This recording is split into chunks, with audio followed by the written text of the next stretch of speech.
Good morning sir. नमस्कार। हाँ जी sir. हाँ जी, गुड मॉर्निंग सर।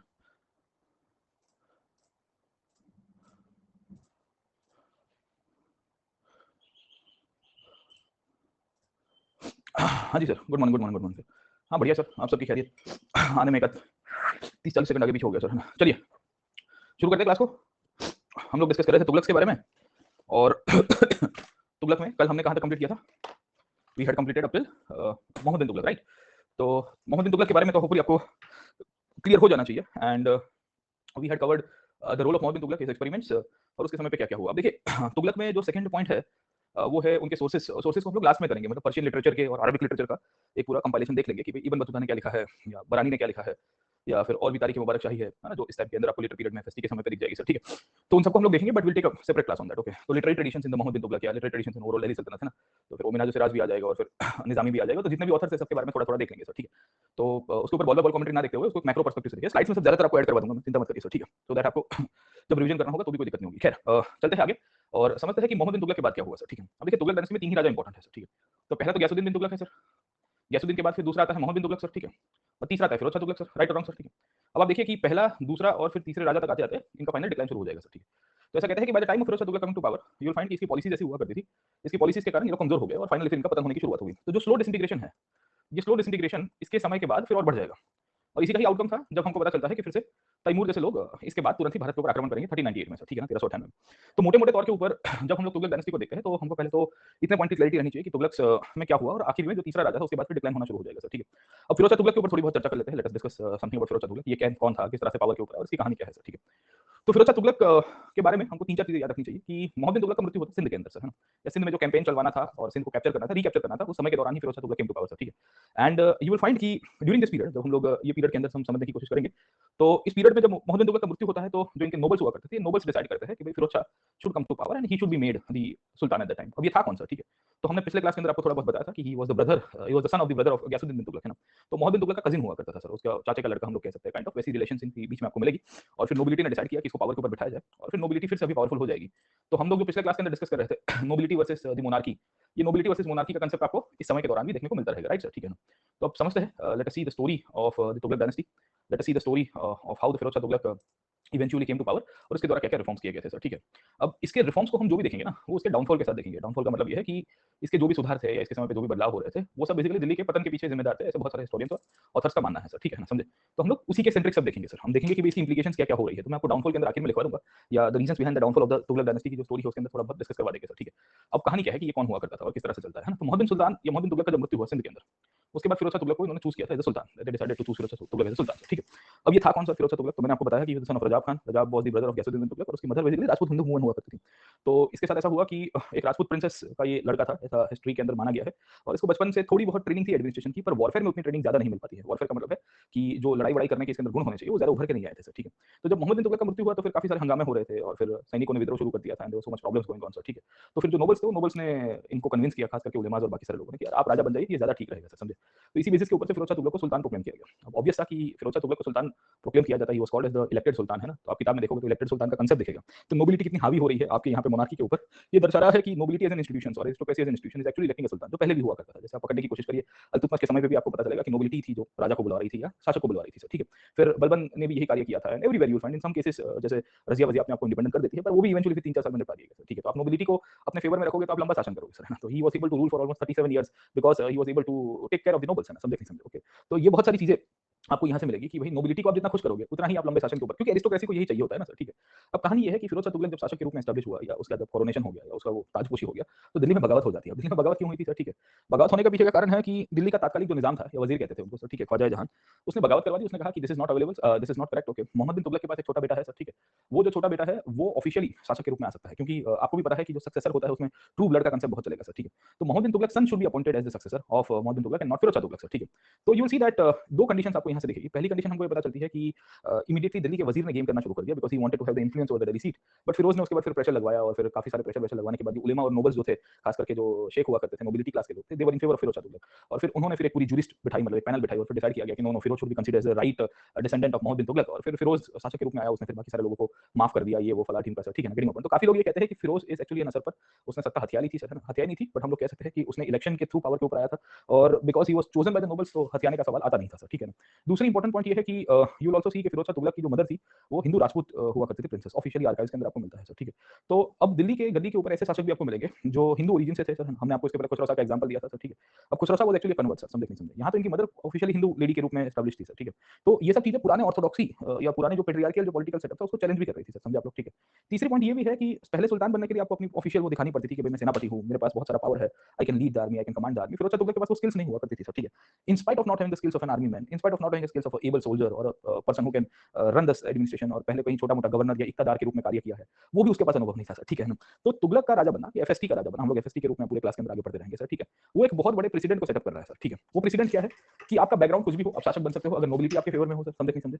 आप कुछ भी चीजें जानते नहीं हो एडमिनिस्ट्रेशन के बारे में सर, ठीक है ना, ही आपको एक मिलिट्री आपके पास एक ह्यूमन है, उसके बावजूद भी आप शासक बन सकते हैं सर, है ना। तो ये बढ़िया था ना गुरु सर, ठीक है। तो नोबिलिटी डिसाइड करेगी कि आप राजा बनोगे, तो आप कभी-कभी बैठे होगे, बोले आज मौसम है बड़ा, फिर फोन आएगा, बोलो हाँ, अच्छा रिपोर्ट करना, क्या बात कर रहे हो? कितना 10 बजे? अरे 8 तो अभी बज गया। आप फटाफट कोटी-वोटी पहनो, हाँ ठीक है, हाँ तुम्हारा आज कोरोनेशन होने, अच्छा सच्ची में सर? रुको पहले चिमटी काटो, फिर फटाना आप दौड़ना शुरू कर दो, टेढ़ी कौन है ना। तो आपको बहुत बार ऐसे मॉडर्न डेमोक्रेसी में भी आपको इस प्रकार की सिस्टम दिखेगी कि जिसका कोई अनुभव ही नहीं हो, अचानक ही शासक के रूप में एस्टैब्लिश हो जाएगी सर, है ना। आपने आप भी नहीं पहचानते होगे, लोकल एरिया में कोई उसको पहचानता नहीं होगा सर, ठीक है। And suddenly that person will become the head of the state and the government, whatever sir, है ना, समझे नहीं समझे। तो फिरोज के साथ भी आपको यही कंडीशंस आपको दिखेगी, जहाँ पे फिरोज जो था शासक के रूप में एस्टैब्लिश हो गया। अब आप देखिए फिरोज शाह तुगलक के केस में हो क्या रहा है सर, ठीक है। फिरोज शाह तुगलक के केस में हो रहा है कि वो पावर के ऊपर आया, उसने पहली चीज तो देखी कि महाशय मुझे किसने राजा बनाया है सर? नोबिलिटी ने सर। अगर नोबिलिटी ने मुझे शासक बनाया है तो मुझे इनको तो खुश करना पड़ेगा, इनको तो मैं दुखी नहीं कर सकता, सही गलत सर, ठीक है। So because he has been made the power और given the power with the help of the nobility, तो he need to make sure कि nobility should be respected and nobility should be given some kind of rewards as well sir, ठीक है ना, समझे नहीं समझे। तो व्हाट इज हैपनिंग सर, है ना। So in the case of Firoz Shah Tughlaq, जब हम लोग फिरोज शाह तुगलक के केस में समझने की कोशिश करेंगे, हमको बहुत सारी कहानियां दिखेगी सर, है ना। और ये कहानियों के अंदर फिरोज शाह तुगलक का नोबिलिटी के साथ जो रोल प्ले है वो भी बहुत मैटर करेगा सर, गेटिंग माय पॉइंट, समझे नहीं समझे, है ना। तो जो भी रिफॉर्म्स करेगा वो इनको खुश करने के लिए करेगा सर, समझे। दूसरा इसके साथ प्रॉब्लम ये था कि उसकी एडमिनिस्ट्रेशन के अंदर काफी लोग ऐसे भी बैठे हुए थे जो हो सकता है कि उसको टॉपल कर दे या काइंड ऑफ उसको ना हराने के लिए भी प्लान कर रहे हो सर, ठीक है। तो उनको भी अपने फेवर में लेना है सर, ठीक है। तो सबसे पहला प्रॉब्लम था उसके वजीर को लेकर सर, समझे आप लोग, ठीक है। And he wanted to make sure कि उसका वजीर उसके फेवर में होना चाहिए, क्योंकि तब जाके वो शासन चला पाएगा सर, ठीक है। दूसरी, पब्लिक को अपने फेवर में लेना पड़ेगा, और पब्लिक को तभी फेवर में ले पाएंगे जब उनके लिए थोड़ा बहुत वेलफेयर का कार्य करेंगे सर, है ना। तो उनको थोड़ा गुड़ी गुड़ी दिखाना पड़ेगा कि देखो मैं आपके लिए काम करने आया हूं, मैं किसी और के लिए नहीं कर रहा हूं सर, ठीक है ना, गेटिंग पॉइंट और नॉट। इसके साथ साथ आपके पास वो मिलिट्री स्किल्स तो है नहीं सर, मिलिट्री स्किल्स नहीं है, तो आपको थोड़ी बहुत चीजें बेनोवलेंस के रूप में काम करनी पड़ेगी और जो चल रहा है उसको स्वीकारना पड़ेगा कि भाई चलिए I will not take any kind of hard sections against you. तो एडमिनिस्ट्रेटिव वे के अंदर अगर आप समझने की कोशिश करिए तो जो नोबल्स है, जो सोल्जर्स है, वो अपने हिसाब से ही कार्य करते रहेंगे सर, ठीक है ना। तो इन सब के बेसिस के ऊपर से ऑर्गेनाइजेशनल और एडमिनिस्ट्रेशन की जब बात करेंगे तो फिरोज शाह तुगलक का आपको कहीं ना कहीं लिमिटेशंस दिखेगा सर, ठीक है। तो ये करीबन 1351 से लेके 1388 तक पावर के ऊपर रहता है। दिस थिंग शोज कि ही हैड गुड कमांड और he had good relations with the nobility. Command और नोबिलिटी तो नहीं कहेंगे, ये good relations with the nobility, and because the nobility was such an influencing body at that time कि फिरोज शाह तुगलक को रहने दिया गया, क्योंकि ये ज्यादा आयरन हैंड से या पकड़ने की कोशिश करो, हार्श मेजर्स ना लेते हुए शासन को चलवा रहा था, समझे आप लोग, ठीक है। तो अब एक-एक करके समझते हैं कि फिरोज शाह तुगलक ने अपने इनिशियल पार्ट के अंदर क्या काम किया। वेलफेयर के अंदर किस प्रकार से रेवेन्यू रिफॉर्म्स करने की कोशिश करता है, किस तरह से यहाँ पे इंफ्रास्ट्रक्चर बनाने की कोशिश करेगा, किस तरह से बेसिकली एग्रीकल्चर के अंदर डेवलपमेंट करता है, तो हर एक चीज हम लोग देखेंगे sir, will be discussing, will be continuing कि what kind of steps they were taken by Firoz Shah Tughlaq to increase the revenue side and infrastructure side and agriculture side as well sir, ठीक है। तो पहली चीज आपको समझ में आई कि तुगलक के साथ हुआ क्या सर, ठीक है।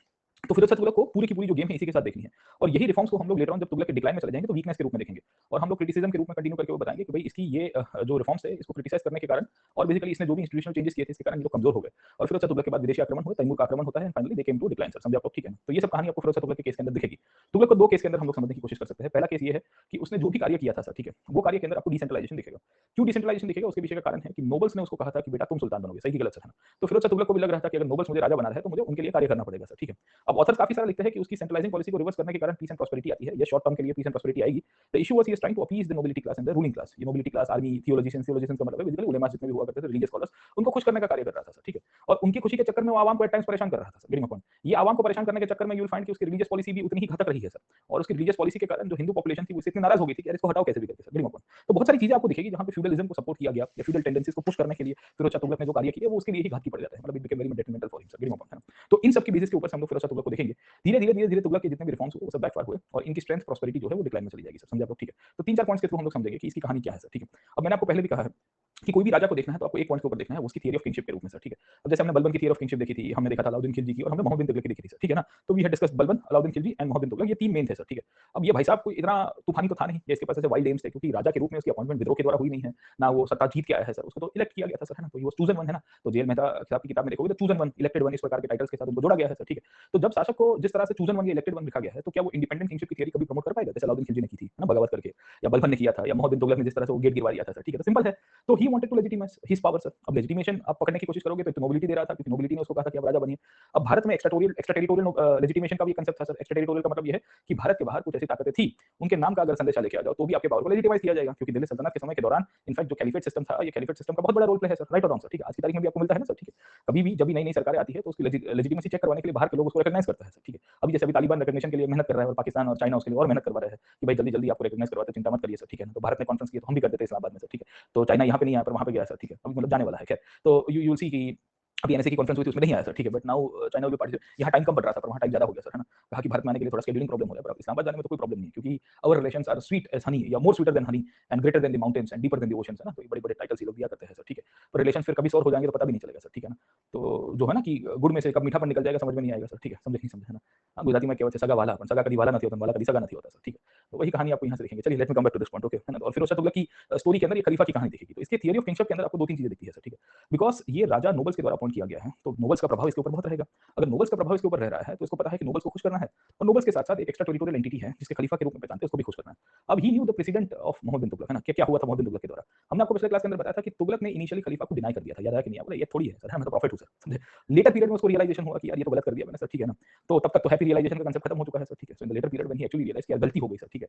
और फिर खलीफा से मुझे परमिशन लेनी चाहिए थी, और फिर उसके थ्रू शासन करता तो ज्यादा ठीक रहता सर, ठीक है। तो ये बंदे को ऑलरेडी एक्सपीरियंस हो चुका था कि अपने पहले वाले के साथ क्या हुआ है सर, करीम अपॉइंट, है ना। तो इसने पहले दिन से डिसाइड किया कि भाई मैं कोई इंडिपेंडेंट शासक नहीं हूं, I am the deputy of Khalifa sir, समझे। तो उसके नाम का खुतबा पढ़वा दिया सर, समझे। उसके नाम पर ऑल ऑर्डर निकलवा दिए, कॉइन्स इशू किए, तो एक साइड के ऊपर खलीफा का नाम, एक साइड के ऊपर तुगलक का नाम, ऐसी कहानी आपको दिखेगी सर, समझे कैप्टन। तो उसके नाम के लेटर्स इशू करवाए। तो इन सब के बेसिस के ऊपर से क्या होता है, he will make sure that he will gain legitimacy.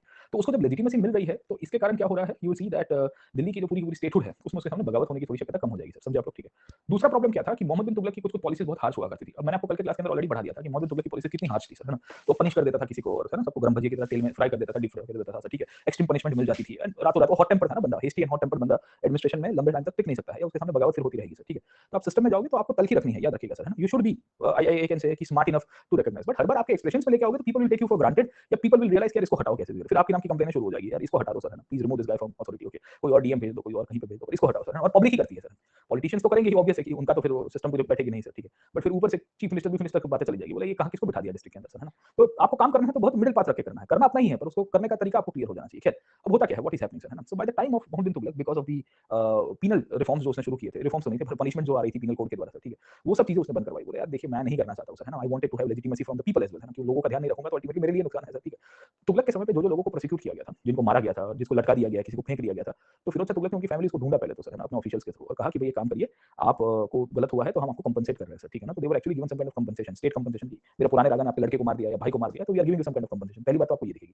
दूसरा, किसी का हाथ पैर काट दिया था सर, किसी की आंखें काट दी थी सर, किसी का कान काट दिया था, अलग ही कहानी है मोहम्मद तुगलक की सर, ठीक है। तो यू विल फाइंड कि फिरोज शाह तुगलक कहता है कि यार मैं वापस हाथ तो ला नहीं सकता, उस टाइम पे प्रोस्थेटिक हैंड उसका कांसेप्ट था नहीं सर, ठीक है। But at least I can giving you some kind of gift, मैं आपको गिफ्ट दे सकता हूं सर, ठीक है।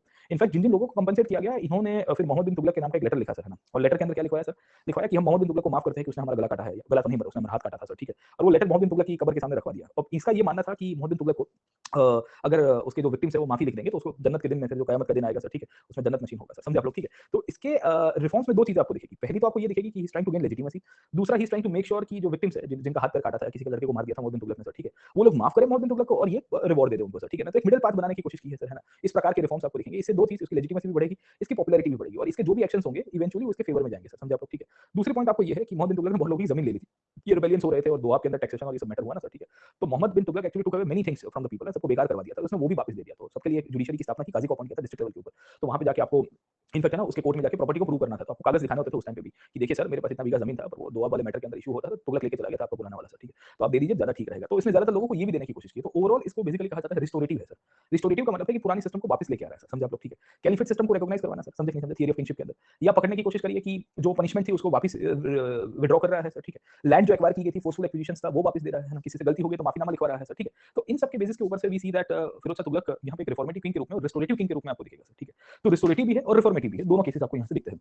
अब फिरोज शाह तुगलक के साथ प्रॉब्लम क्या था, उसको पता है कि ये सब चीजें तभी पॉसिबल हो पाएगी when I have good officials in my hand, है ना। अब वो जैसे पावर के ऊपर आया था सिंध के अंदर, तो वहां तो हंगामा हो गया था दिल्ली के अंदर, है ना। हमने अभी थोड़ी देर पहले बताया कि दिल्ली में तो उसके सामने एक दूसरी पार्टी को खड़ा कर दिया गया और कहा गया है कि that party is the original successor of Mohammad bin Tughlaq and not Firoz Shah Tughlaq, ठीक है। और वो पार्टी को खड़ा किया था दिल्ली के वजीर ने, मतलब उसके एडमिनिस्ट्रेशन के वजीर ने, ठीक है। अब Firoz Shah Tughlaq wanted to make sure कि ये वजीर को हटा दिया जाए, समझे। और कभी कभी ये होता है कि जब तक आपके पास लेजिटिमेसी नहीं है with in the administration nobility, तो आप आगे नहीं चल पाओगे। So this is how you will find कि फिरोज शाह तुगलक उसके बाद सेकंड स्टेप साइमल्टेनियसली ले रहा है पावर के ऊपर आने के बाद, कि थियरी ऑफ किंगशिप में तो अपने आप को खलीफा के थ्रू लेजिटिमाइज करवाएगा, एडमिनिस्ट्रेशन में उसका सबसे राइट हैंड या सुल्तान का ऑल्टर ईगो बन गया है उसका वजीर। और वो जो अल्टर ईगो बन के आता है बेसिकली वो था खान जहां मकबूल सर, समझे आप लोग, ठीक है। अब ये कहानी क्या है, what is the story of Khan Jahan Maqbool sir. Khan Jahan Maqbool was actually initially not the wazir of Firoz Shah Tughlaq, and he was a Hindu, I would say feudal lord under Mohammad bin Tughlaq. Mohammad bin Tughlaq शासन कर रहा था और साउथ इंडिया के अंदर अगर पकड़ने की कोशिश करिए उसका एक्सपेंशन हो रहा था, तो इस पीरियड के समय पे तेलंगाना से उसको उसने उठा दिया था, फिर उसको एक छोटा सा वसाल के रूप में एक छोटी सी जमीन दे दी गई थी, जागीर दी गई थी सर, ठीक है। And then he got converted into Islam sir, है ना। ये खान जहां मकबूल ही था जो फिरोज शाह तुगलक को मदद कर रहा था in the early period of his life sir, समझे आप लोग, ठीक है। And this is one of the reasons कि जब फिरोज शाह तुगलक को रियलाइजेशन हुआ कि अगर ये बंदा मेरे काम का है सर, ठीक है, तो जो भी कार्य है मैं इसी के थ्रू करवाऊंगा सर, गेटिंग अपॉन। सो इस तरह से यू विल फाइंड कि खान जहां मकबूल हु वाज ओरिजिनली अ हिंदू, उसका नाम कुट्टी या कुन्नू हुआ करता था, और मोहम्मद बिन तुगलक से था, और उसने बेसिकली एडमिनिस्ट्रेशन में एक हिंदू कन्वर्ट को वजीर के रूप में बैठाया सर। अब आप देखिए कि इससे नोबिलिटी को खतरा होगा कि नहीं होगा सर। अब जो ट्रेडिशनल नोबल्स से उनको प्रॉब्लम होगी कि नहीं होगी कि भाई एक हिंदू कन्वर्ट बेसिकली यहाँ पे प्राइम मिनिस्टर के रूप में वजीर के रूप में अपॉइंट हो रहा है, और नाम ही खान जहां, मतलब एक ऐसा व्यक्ति जो पूरे जहां के ऊपर शासन करेगा सर, ठीक है। और सुल्तान का राइट हैंड बन के काम कर रहा है, इनफैक्ट सुल्तान का राइट लेफ्ट सेंटर हैंड यही था सर, ठीक है। कि सुल्तान जब जब बाहर जाता था तो तब तक आपको खान जहां मकबूल का रोल दिखेगा दिल्ली के अंदर एडमिनिस्ट्रेशन में। सुल्तान ने जब जब बाहर आक्रमण किए है और सेना की जरूरत पड़ी है तो खान जहां मकबूल पीछे से उसको रीइंफोर्समेंट लेकर हर एक चीज भेजा करता था सर, ठीक है। तो यू सी कि फिरोज शाह तुगलक की पॉलिटिकल या उसकी ओवरऑल कंसोलिडेशन में इसका बहुत बड़ा रोल प्ले है। तो नो डाउट यू सी कि फिरोज शाह तुगलक के समय के दौरान इनफैक्ट उसको नोबल्स ने चूज किया, पर तुगलक ने ये ध्यान रखा है कि उसके पास लॉयल नोबल्स होने चाहिए और ऐसे नोबल्स जो बेसिकली उसके साथ हमेशा रहे सर, समझे आप। तो एक साइड के ऊपर खान जहां मकबूल जैसे लोगों को उसने अपॉइंट किया सर, है ना। ये खान जहां मकबूल के केस में तो वहां तक आपको कंटिन्यूएशन देखने को मिलेगा कि उसके मरने के बाद उसके बेटे को भी फिरोज शाह तुगलक ने प्राइम मिनिस्टर बनवा दिया। खैर फिर उसके बाद उसको हटवाया गया क्योंकि फिर इशू क्रिएट करवाया था उसके बेटे ने। बट यू विल फाइंड कि इसने एक नेपोटिज्म की पोस्ट क्रिएट की थी सर, है ना। नेपोटिज्म की पोस्ट क्रिएट करने का मतलब ये है कि एक प्राइम मिनिस्टर है, उसका बेटा भी प्राइम मिनिस्टर बनेगा, वही सुल्तान के केस में ये फिरोज शाह तुगलक के अंदर आपको दिखेगा सर, ठीक है। तो यू कैन इमेजिन कि how the sultan was dependent on him sir.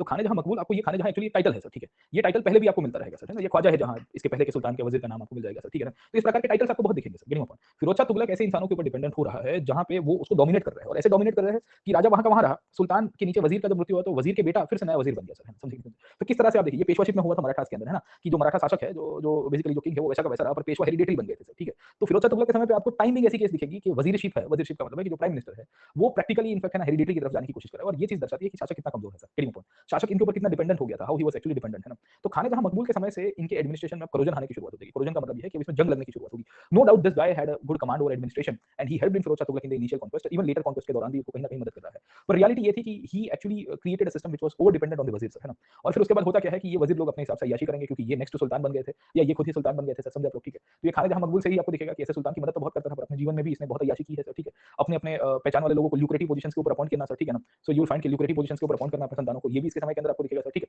तो you will C multiple points, आपको बहुत सारे पॉइंट्स दिखेंगे फिरोज शाह तुगलक के समय पे जो इस पीरियड के समय पे शुरू हो गए सर, ठीक है। और इसी बेसिस के ऊपर से हमको देखना है कि तुगलक जो भी कार्य करेगा वो इंडिपेंडेंट कार्य नहीं होंगे। इंडिपेंडेंट का मतलब क्या है सर, ठीक है ना। तो he will always be dependent on one of the nobles, few of the nobles, और you can see even the wazirs as well sir, ठीक है ना, समझे। तो आपको पहला पिक्चर समझ में आया कि फिरोज शाह तुगलक के साथ प्रॉब्लम क्या है सर, ठीक है। क्योंकि क्वेश्चन आपको यहां से आता है नॉर्मल केसेस में कि the reasons behind the decline of the Tughlaq dynasty, अगर क्वेश्चन आया पॉलिटिकल हिस्ट्री से तो आपको उसकी पॉलिसीज के ऊपर यहां से लिखने की आवश्यकता हो जाएगी कि भाई ये तो चूजन वन था, इसके पास मिलिट्री इक्विपमेंट था नहीं, ये डिपेंडेंट किसी और के ऊपर था, ऐसे लोगों के ऊपर जो इसको अच्छी तरह से कमजोर कर रहे थे, और फिर ये हुआ सर, है ना। This happened over a period of time. तो पहली केस आपको फिरोज शाह तुगलक के केस में आपको ये दिखेगी सर, है ना। अब टाइम इसके पास बहुत अच्छा था क्योंकि लेजिटिमेसी इसको मिल गई थी सर, समझे आप लोग। लेजिटिमेसी का मतलब ये है कि भाई थियरी ऑफ किंगशिप में कोई प्रॉब्लम नहीं है, नोबल्स पीछे खड़े हुए हैं, मकबूल जैसे लोग भी उसके पास बैठे हुए थे, कि इसके बाद फिर भाई साहब ने रिफॉर्म शुरू किए सर, गेटिंग अपॉन, है ना। तो he started doing, you will see the domestic reforms with in the state sir, है ना। डोमेस्टिक रिफॉर्म्स का कार्य यही था कि उसके नोबल्स, उसके आर्मी और उसके थियोलॉजिशियंस जो उलेमास हुआ करते थे उनको खुश किया जाए सर। मैंने आपको बताया कि मकबूल का रोल एक अलग प्रकार से आपको दिखेगा। अब इनको खुश करना है तो कैसे करेगा सर, इनको खुश करना है तो कैसे करेगा, और इनको खुश करना है तो कैसे करेगा सर, गेटिंग अपॉन, है ना। तो तीन चार पॉइंट्स आपको यहां से दिखेंगे सर। सबसे पहले आप पकड़ने की कोशिश करिए, उसको राजा बनाया था नोबल्स के द्वारा, राइट। ये नोबल्स के अंदर आपको पकड़ने की कोशिश करोगे, एक तो ऑफिशियल्स हुआ करते थे जो टर्किश ओरिजिन के हुआ करते थे, राइट और रॉन्ग सर, ठीक है। दूसरे आप देखोगे तो उलेमास हुआ करते थे, ये भी रिलीजियस स्कॉलर्स हुआ करते थे, मुफ्तीज एंड काजीज हुआ करते थे जो धर्म के प्रचार और बेसिकली धर्म का आधार बना के शासन को चलाते थे। तुगलक को इनको खुश करना है सर, है ना, समझे नहीं समझे। He wanted to make them happy sir. इसी के अंदर से आप आर्मी भी लिख सकते हो, you can also in the case of army as well sir, ठीक है। अब इन सबको खुश करने के पीछे का उसने अलग अलग रास्ते बनाए। उलेमा क्यों खुश होंगे, उलेमा तब खुश होंगे जब आप धर्म का ऐसा कार्य करोगे, सही कि गलत सर। तो इसने रिलीजियस पॉलिसीज को इंप्लीमेंट करवाया, वैसी रिलीजियस पॉलिसीज को जहां पे इस्लामिक लॉ के आधारित शासन चले वैसा कार्य करने की कोशिश की जाती है सर, ठीक है। जिसे हम लोग शरीयत के रूप में पहचानते हैं, ये शरीयत का जो कानून है वो लागू करवाने की कोशिश की गई दिल्ली के सल्तनत में। अब मोहम्मद बिन तुगलक थोड़ा पगला था, मैंने आपको बताया था कि उलेमा के रोल को उसने नेगेट किया था, बोले एक हद से ज्यादा नहीं आने का, मैं अपने हिसाब से चलाऊंगा, जहां जरूरत पड़ी वहां। यहाँ उल्टा केस हो रहा है क्योंकि he was appointed by this people, तो ऑब्वियस था कि इनको खुश करना पड़ेगा सर, ठीक है। इनको खुश करने के चक्कर में आप देखने की कोशिश करिए तो इसके रिलीजियस इंटरप्रिटेशन में आपको जजिया से कानून दिख जाएंगे सर। आर्मी का केस था। अब आर्मी के अंदर प्रॉब्लम ये हो रहा था कि मोहम्मद बिन तुगलक ने लोगों को डिसबैंड करके बैठा हुआ है, उसने खुरासान के बाद तो आर्मी को डिसबैंड कर दिया था, हमने देखा था। इनको भी खुश करना है, they were suppose to happy sir, है ना, कि भाई तो ही शासन चल पाएगा सर, ठीक है। तो इसने क्या किया कि इनकी लैंड ग्रांट्स को फिर से शुरू कर दिया। इक्का सिस्टम जो अगर आपको याद होगी, इक्का सिस्टम जो अलाउद्दीन खिलजी के समय से ऑलमोस्ट डिफंक्ट हो गई थी, उसको फिर से रिवाइव किया जा रहा है। ऐसे मोहम्मद बिन तुगलक के समय में थोड़ा रिवाइवल हुआ था, बट इसके पीरियड तक आते-आते तो लार्ज स्केल लैंड ग्रांट शुरू हो गई। ये लैंड ग्रांट्स हेरिडिटरी बनवाई जाती है सर। हेरिडिटरी का मतलब ये है कि आज आप सैनिक के रूप में आपको इक्का दिया जा रहा है सर, है ना, आपके संतान को भी दिया जाएगा, इट विल कंटिन्यू सर, है ना, क्योंकि इसके थ्रू ये काम नहीं कर पाएगा सर, गिरिंग ओपन। इनके लिए अलग विशेष प्रकार के प्रिविलेजेस क्रिएट करवाए गए कि भाई चलो आप भी खुश रहिए सर, है ना। तो सादी भाषा में इसके जो भी रिफॉर्म्स थे, उसमें ये चीज पता थी कि जब तक 1, 2 और 10 the 3 organs of the state at that time, अगर जब तक ये खुश नहीं होंगे, पूरी एरिस्टोक्रेसी का क्लास जो है ये खुश नहीं होगा, तब तक शासन शासन नहीं कर पाएगा सर, ठीक है ना। तो प्रशासन के अंदर शासक के रूप में अगर आपको कार्य करना है तो आपको ये देखना पड़ेगा सर, ठीक है। तो शरिया के कानून को इंप्लीमेंट करवाना, जजिया जैसे लॉस को या टैक्सेस को कलेक्ट करना, हिंदूज को एकदम डाउनग्रेड करके दिखाना, ये सब चीजें जानबूझ के करवाई जा रही थी कि उसका टारगेट ही ये था सर, ठीक है। उलेमास को यहाँ पे ज्यादा रोल दे देना, क्योंकि उसको पता है कि इन्होंने ही उसको अपॉइंट किया है सर, ठीक है। अपने आप को खलीफा का डेप्यूटी के रूप में आइडेंटिफाई करना सर, है ना, और इसमें फिर इस्लामिक लॉस का इंटरप्रिटेशन बना के कार्य करना, गिरिंग ओपन। तो इसी बेसिस के ऊपर से फिरोज शाह तुगलक ने कार्य करना शुरू कर दिया सर, ठीक है। अब फिरोज शाह तुगलक के पास चैलेंजेस क्या क्या थे? पहले तो उसका इमीडिएट टारगेट था कि इनको खुश किया जाए सर, ठीक है। दूसरा, इनको खुश तो करना है पर पैसे भी कमाने हैं सर, समझे नहीं समझे, है ना। और पैसे कमाने हैं तो रेवेन्यू तो सबसे बड़ा आएगा ही सर, समझे आप लोग, ठीक है। तो थोड़ी बहुत रेवेन्यू की बात करते हैं कि होता क्या है सर, ठीक है। अब आप याद करिए, गयासुद्दीन बिन तुगलक ने रिवर्स कर दिया था अलाउद्दीन खिलजी की पॉलिसीज को, याद आया कि नहीं आपको सर, ठीक है। हमने देखा कि मोहम्मद बिन तुगलक ने उसके बाद एग्रीकल्चर रिफॉर्म्स को करने की कोशिश की, पर वो फेलियर हो गए थे। क्यों फेलियर हुए थे? क्योंकि वी हैड सीन दीवाने कोही जैसे डिपार्टमेंट को क्रिएट तो किया गया, और फिर वो 70 लाख रुपया या 70 लाख टन का उस टाइम पे दिया गया था 2 साल के प्रोजेक्ट के लिए। एंड देन यू सॉ कि मेरे जैसा कोई ऑफिशियल को उसने दिया था तो सबने बंटाधार कर दिया सर, ठीक है ना। करप्शन हुआ, नॉन फर्टाइल लैंड के ऊपर पैसे बहा दिए गए सर, है ना। ये होता है नरेगा में, होता है times, you might be aware about this, है ना। नरेगा में ये क्या कहते हैं कि ये जो काम होता है आपका इंफ्रास्ट्रक्चर का, पब्लिक इंफ्रास्ट्रक्चर का, उसमें खड्डा खुदवाते हैं। अब ऑब्वियस है कि खड्डा आपको खुदवाया जाएगा सुबह, और फिर आप 1 महीने के बाद जाओगे, बोले खड्डा कहाँ पे इंस्पेक्शन करने गए? तो बोले खड्डा तो भर गया, हवा आती है सर, है ना, तो मट्टी चढ़ गई होगी सर उसके ऊपर से, गिरिंग ऊपर। अब आपने उसको लेके 3-4 लेबर को 400 तो नहीं पर 180 रुपीस एक टाइम के ऊपर चला करके दे दिए सर, ठीक है। तो कहानी खत्म हो गई सर, गिरिंग ओपन, है ना। तो नरेगा में ये बहुत हुआ था सर, है ना। तो वही चीज आपको यहाँ पे भी दिखेगी मोहम्मद बिन तुगलक के समय पे। तो आखिर में प्रॉब्लम ये हो रहा था कि राजा को रेवेन्यू लॉस हो रहा है सर। रेवेन्यू लॉस होने का मतलब है कि राजा के पास जो पैसे हैं वो कम हो रहे हैं सर, गिरिंग ओपन, है ना। तो ये जो रेवेन्यू लॉस राजा को हो रहा है, गयासुद्दीन बिन तुगलक और उसके बाद मोहम्मद बिन तुगलक, तो फिरोज शाह तुगलक आया तो उसको समझ में आया कि मुझे कुछ ना कुछ करना पड़ेगा सर, ठीक है। अब एग्रीकल्चर रिफॉर्म्स के रूप में मोहम्मद बिन तुगलक ने करने की ज्यादा कुछ प्रयत्न किए थे, पर वो सक्सेसफुल नहीं रहता है। टक्कावी जैसे उसने लोन्स प्रमोट किए थे, बट वो लोन्स का भी ज्यादातर लोग फायदा नहीं उठा पाएंगे सर। एक चीज सबसे बड़ी वो ड्रॉबैक में थी, वो थी इंफ्रास्ट्रक्चर, राइट सर, ठीक है। तो व्हाट दिस गाइडेड कि इसने इंफ्रास्ट्रक्चर को प्रमोट करना शुरू किया, और बेसिकली कैनॉल इरिगेशन सिस्टम को प्रमोट करवाया सर, क्योंकि उसको पता है कि फमाइन क्यों आया सर, पानी के कारण सर, समझे नहीं समझे। आपके यहाँ पे जो भी कंडीशन, जो भी प्रॉब्लम आ रही है वो पानी के कारण था सर, है ना। एक बार पानी मिल जाएगा तो सब कुछ हो जाएगा, रेवेन्यू भी मिलेगी सर, ठीक है। तो expansion of agriculture was one of the primary task for the state at that time, and he also realized कि जब तक ये नहीं होगा तब तक ये प्रॉब्लम हो जाएगी सर, ठीक है। तो उसने बेसिकली 3-4 कार्य करने की कोशिश की है। पहला कार्य ये किया है कि एग्रीकल्चर को डेवलप किया जाए सर, रेवेन्यू रिफॉर्म्स के रूप में सर, ठीक है। दूसरा, मैंने आपको बताया कि आर्मी के अंदर इक्का सिस्टम को बनवाया गया सर, ठीक है। तीसरा, जो टैक्सेस उलेमास को लग रहा था कि जो शरीयत के हिसाब से मैं आपको बता रहा था कि जो गलत है सर, है ना, इस्लामिक लॉ के हिसाब से, वो टैक्सेस को भी हटवाया और एग्रीकल्चर के रिफॉर्म्स के कार्य करने की शुरुआत की सर, ठीक है। So what he did, he actually started a new system तो नहीं कहेंगे, पर उसने एक नई सिस्टम को एक नए सिस्टम के थ्रू इंप्लीमेंट करवाने की कोशिश की गई सर, है ना। So when he came to power, he realised कि the revenue administration was in complete chaos, मतलब उसको समझ में नहीं आ रहा कि क्या चल रहा है, सरकार को बहुत नुकसान हो रहा है सर, ठीक है। उसने पहले ही आके सबसे काम करने की कोशिश की, बोले टक्कावी का जो लोन्स है उसको बंद किया जाए सर, ठीक है। अब टक्कावी के लोन्स में प्रॉब्लम क्या हो रहा था, what is the problem sir, है ना। उसमें गलत जगह को, गलत इंसान को पैसे दे दिए जाते, कभी-कभी फेक व्यक्ति को भी दे दिए जाते तो भी फर्क नहीं पड़ता था सर, ठीक है। दूसरा प्रॉब्लम ये है कि किसानों को फिर परेशान किया जाता था हफ्ता वसूली के नाम के ऊपर सर, ठीक है। तो इसने कहा कि भाई किसानों को परेशान मत करो सर, है ना। अपने ऑफिशियल्स को ऑर्डर दिया गया कि भाई हम आपको सैलरी बढ़ा के देते हैं, आप करप्शन मत करिए सर, ठीक है, गिरिंग ओपन। और उसके बाद उसने फिर से नए तरह से रीअसेसमेंट करवाया, और उसने रीअसेसमेंट करवाने के बाद डिसाइड किया कि मुझे इतने पैसे आने चाहिए, and that should be the reality sir, ठीक है। So based on the local information he got from the officials, he started reassessment of land, public revenue का रीअसेसमेंट करवाया कि कितनी आ सकती है, और फिर इसके बेसिस के ऊपर से इसने एक रियलिस्टिक फिगर निकाली कि भाई मुझे सालाना इनफैक्ट, है ना, 6 करोड़ 85 लाख के आसपास या 6 करोड़ 80 लाख के आसपास मुझे टंकाज मिलने चाहिए from the land, from this portion, है ना, समझे आप लोग, ठीक है। तो पहली चीज तो हमको ये समझ में आ रही है कि उसने थोड़ी रियलिस्टिक पॉलिसीज लागू करने की कोशिश की, और इसने अपने ऑफिशियल्स को कहा कि आप झूठ मत बोलिएगा। मोहम्मद बिन तुगलक के केस में क्या हुआ था, ब्यूरोक्रेसी यसमैनशिप में बहुत कार्य कर रही थी, याद है कि नहीं आपको सर, ठीक है। इसने कहा कि मुझे रियलिस्टिक वे बताइए कि क्या कहानी है सर, ठीक है। मोहम्मद बिन तुगलक ने टैक्सेस भी बढ़वा दिए थे, याद है कि नहीं आपको सर, ठीक है। और सेस भी बढ़वाए थे, गहराई चराई जैसे सिस्टम को। तो ये कहता है कि चलिए यार, ये सिस्टम को हम बंद करते हैं, this is not correct as of now, और उसको हम लोग कम कर देते हैं सर, ठीक है। तो उसने सेस, जो गहराई चराई के नाम के सेस थे, उसको ऑलमोस्ट नेग्लिजिबल वे के अंदर लाने की कोशिश की सर, ठीक है। लैंड रेवेन्यू को लेसन कर दिया, उसकी जो इंपैक्ट थी वो कम करने की कोशिश की। एक टाइम के ऊपर आप देखोगे तो 20% के आसपास था, उसका 1/10 कर दिया गया सर, 10% के आसपास करवा दिया गया सर, समझे आप लोग, ठीक है। मुस्लिम जितने भी उलेमास थे उनके हिसाब से काम करना था, तो उसने ये भी ध्यान रखा कि ज़कात लिया जाएगा, तो जो नॉन मुस्लिम्स थे बेसिकली उनके ऊपर से जजिया लिया जाता था, और जो मुस्लिम्स थे उनके ऊपर से ज़कात लिया जाता था। मैंने शायद ज़कात के बारे में बताया था कि it was a compulsory tax, जो चैरिटी के रूप में देना होता था, सालाना आपका 2.5% देना होता है, जो भी आप पैसा कमा रहे हो। आप 100 रुपए कमा रहे हो तो ₹2.5, आप पकड़ के चलिए कि 1000 रुपए कमा रहे हो तो उसके 2.5% के हिसाब से ₹250, जो भी आपका चल रहा है, but you are supposed to pay up that, है ना, समझे, मतलब ₹25 आपको देना पड़ेगा। खैर, तो मोटे-मोटे तौर के ऊपर उसने बहुत सारे कार्य किए सर। ये कार्यों के अंदर उसने उसकी पॉलिसीज के ऊपर हमको देखना है सर, ठीक है। ये जजिया के ऊपर भी हम लोग डिस्कस करते हैं, इंक्लूडिंग ये जजिया इतना भारी पड़ा कि उसने ब्राह्मणों के ऊपर भी फिर जजिया लगाना शुरू किया। देखिए, जजिया इसके पहले भी इंप्लीमेंटेबल था, पर उतना हार्श इंप्लीमेंटेशन नहीं था। नॉर्मल केसेस में रिलीजियस स्कॉलर्स के ऊपर से जजिया को हटा दिया गया था, मतलब जो धर्मगुरु थे उनके ऊपर से जजिया नहीं लिया जाता था सर, ठीक है। फिरोज शाह तुगलक के समय पे यू विल फाइंड कि उसने ब्राह्मणों के ऊपर भी जजिया लेने की शुरुआत की, और फिर जो पैसा लूटता था वो पैसा भी सैनिकों के अंदर बांट देता था। इनफैक्ट आप पकड़ने की कोशिश करिए, सुल्तान अपने पास 20% रखता था, बाकी का 25%, 1/4 से ज्यादा इनफैक्ट जो पैसा है वो सैनिकों के अंदर बांटता, उसको खम कहते हैं सर, ठीक है। तो ये भी बेसिकली वो शरीयत के हिसाब से चल रहा था, उलेमास के इंटरप्रिटेशन के हिसाब से चल रहा था कि क्या-क्या कहानी रहती है सर, गिरिंग ओपन। तो what do we see over here, Firoz Shah Tughlaq ने पहले तो ये कार्य किया कि रेवेन्यू रिफॉर्म्स करवा दो सर। ये रेवेन्यू रिफॉर्म्स में जितने भी अन इस्लामिक टैक्सेस थे, अन इस्लामिक टैक्सेस का मतलब है कि इस्लाम में कुछ-कुछ चीजों के ऊपर टैक्सेस लेना, वो क्या कहा गया था कि वाजिब नहीं कहा गया था, it was considered as illegal and unethical as well sir, ठीक है। तो उसने कुछ-कुछ टैक्सेस तो हटा दिए because he was influenced by the ulemas, तो उलेमास जो कहेंगे उस हिसाब से उसको चलना पड़ेगा सर, गिरिंग ओपन, है ना। तो इसी बेसिस के ऊपर से यू विल फाइंड कि एक पूरी की पूरी सिस्टम चलती है 85 लाख होना चाहिए 6 करोड़ एंड 85 नहीं होगा सर ठीक है मैं देख लेता हूँ मोस्ट ऑफ 6.85 ही है सर है ना चलिए तो एक तो पहली कहानी आपको इसके अंदर से दिखेगी यू विल फाइंड की क्या कहानी इसके फिरोज शाह तुगलक के हाँ लाख है ना इसके लिए तो बताया मैंने आपको ठीक है टाइपिंग एरर आ गया होगा तो एक तो ये स्टोरी आपको इसके अंदर से दिखेगी पहली बात तो रेवेन्यू रिफॉर्म्स के अंदर आपको टारगेट रहना चाहिए कि उसने रीअसेसमेंट करवाया उसने टैक्सेस को हटवा दिया गया टैक्सेस के अंदर जो मैक्सिमम टैक्स था वो 1/10 तक रखा गया मतलब 10% तो आप दे ही सकते हो सर है ना खरच खरच was the kind of tax जो 1/10 के आसपास था एग्रीकल्चर टैक्स के रूप में सर ठीक है तो that can be collected collectors को कहा गया था कि भाई आप एक्सेस रेवेन्यू मत कलेक्ट करिए सर ठीक है मर्चेंट्स को बोला गया था कि भाई आप जो भी पैसा कलेक्ट कर रहे हो या आप जो कस्टम ड्यूटीज पे कर रहे हो वो हम लोग मना कर देते हैं जब कस्टम ड्यूटीज को आप इनफैक्ट स्टॉप करते हो तो इवेंचुअली इससे फ्री ट्रेड होगा कि नहीं होगा आज की तारीख में भारत अगर कस्टम ड्यूटीज जीरो कर दे सर ठीक है तो इससे ट्रेडिंग बढ़ेगा आपका इट्स ऑब्वियस सर है ना ट्रेडिंग बढ़ेगा तो this will ultimately be beneficial for the economy as well sir ठीक है घुमा फिरा के तो पैसा सर्कुलेट होगा ये मिडिल ईस्ट के कंट्रीज को देखिए सर एक टाइम के ऊपर मिडिल ईस्ट के कंट्रीज इसी अब जाके ये वैट और ये सब शुरू किया है मिडिल ईस्ट में सर सऊदी में आया है यूएई में आ गया सर ठीक है बट पहले के टाइम के ऊपर आप देखिए तो भर भर के इनफैक्ट सामान का आवागमन हो रहा था क्योंकि इतू से कंट्रीज है सर अब यूएई देख लीजिए इतू सा है सर है ना आप 500 किलोमीटर दूर जाओगे तो बॉर्डर आ जाएगी सऊदी अरेबिया की ठीक है सर ओमान की बॉर्डर आ जाएगी but still they were able to turn out a huge economic I would say powerhouse because of their economic policies है ना तो भजिया तेल का भजिया तो खत्म हो गया उनके पास है ना अबू धाबी को छोड़ के अब बाकी सारे स्टेट के पास अब तेल नहीं बचा है सर अमीरात की बात कर रहा हूँ यूनाइटेड अरब अमीरात की यूएई की तो उसमें टोटल 7 अमीरात है small 7 big states and small states Abu Dhabi सबसे बड़ा स्टेट है जिसके पास अभी भी तेल बचा है आई गेस नेक्स्ट 30 40 50 ईयर्स तक पर दुबई हैज लॉस्ट रास अल खेमा के पास नहीं है शारजा के पास उतना नहीं है सर ठीक है तो दिस थिंग शोज कि they are working on the economic इसके लिए दुबई वाला देखिए 2020 एक्सपो करवाया अभी मतलब 21 में हुआ पर मूल एक्सपो तो 2020 का ही पूरा प्लान था बट बिकॉज ऑफ कोविड उसका हवा निकल गया सर ठीक है फिर ये फाइनेंशियल सेंटर के रूप में बनवा रहा है टूरिज्म के ऊपर बनवा रहा है सर ठीक है और टूरिज्म में आप देखिए एक से एक मॉन्यूमेंट्स क्रिएट करवा रहा है ये सब क्यों हो रहे हैं सर है ना उसके पीछे का कारण ये है उनको व्यापार बढ़ाना है और व्यापार के लिए फिर वो कंड्यूसिव पॉलिसीज भी लेके आते हैं ये कंड्यूसिव पॉलिसीज के द्वारा ही आपके यहाँ पे व्यापार बढ़ेगा और इकोनॉमिक डेवलपमेंट होता है सर ठीक है इनफैक्ट ये ease of doing business Bharat ये तो 2014 के बाद आया सर 2014 के बाद फिर ये वर्ल्ड बैंक इसमें हम लोग आगे बढ़े आई स्टिल रिमेंबर 2014-15 में I had gone to an expo Jumeirah आपने देखा होगा जुमेरा पता है ना आपको आइलैंड से सर है ना जुमेरा पे एक कन्वेंशन सेंटर है दुबई के अंदर जुमेरा पे एक एक्सपो हुआ था वहाँ पे वी वर पार्ट्स ऑफ मतलब बिजनेस डेलीगेशन के रूप में बहुत लोग थे सर वहाँ एक और रासल खेमा करके एक स्टेट है आप टुवर्ड्स ओमान जाओगे ना आपको रासल खेमा दिखेगा रासल खेमा स्टेट की एक वहाँ पे वो स्टॉल लगा हुआ था उसके रिप्रेजेंटेटिव थे उन्होंने कहा कि मैं आपको 48 आवर्स में कंपनी रजिस्टर करवा के आपका बिजनेस चालू करवा सकता हूँ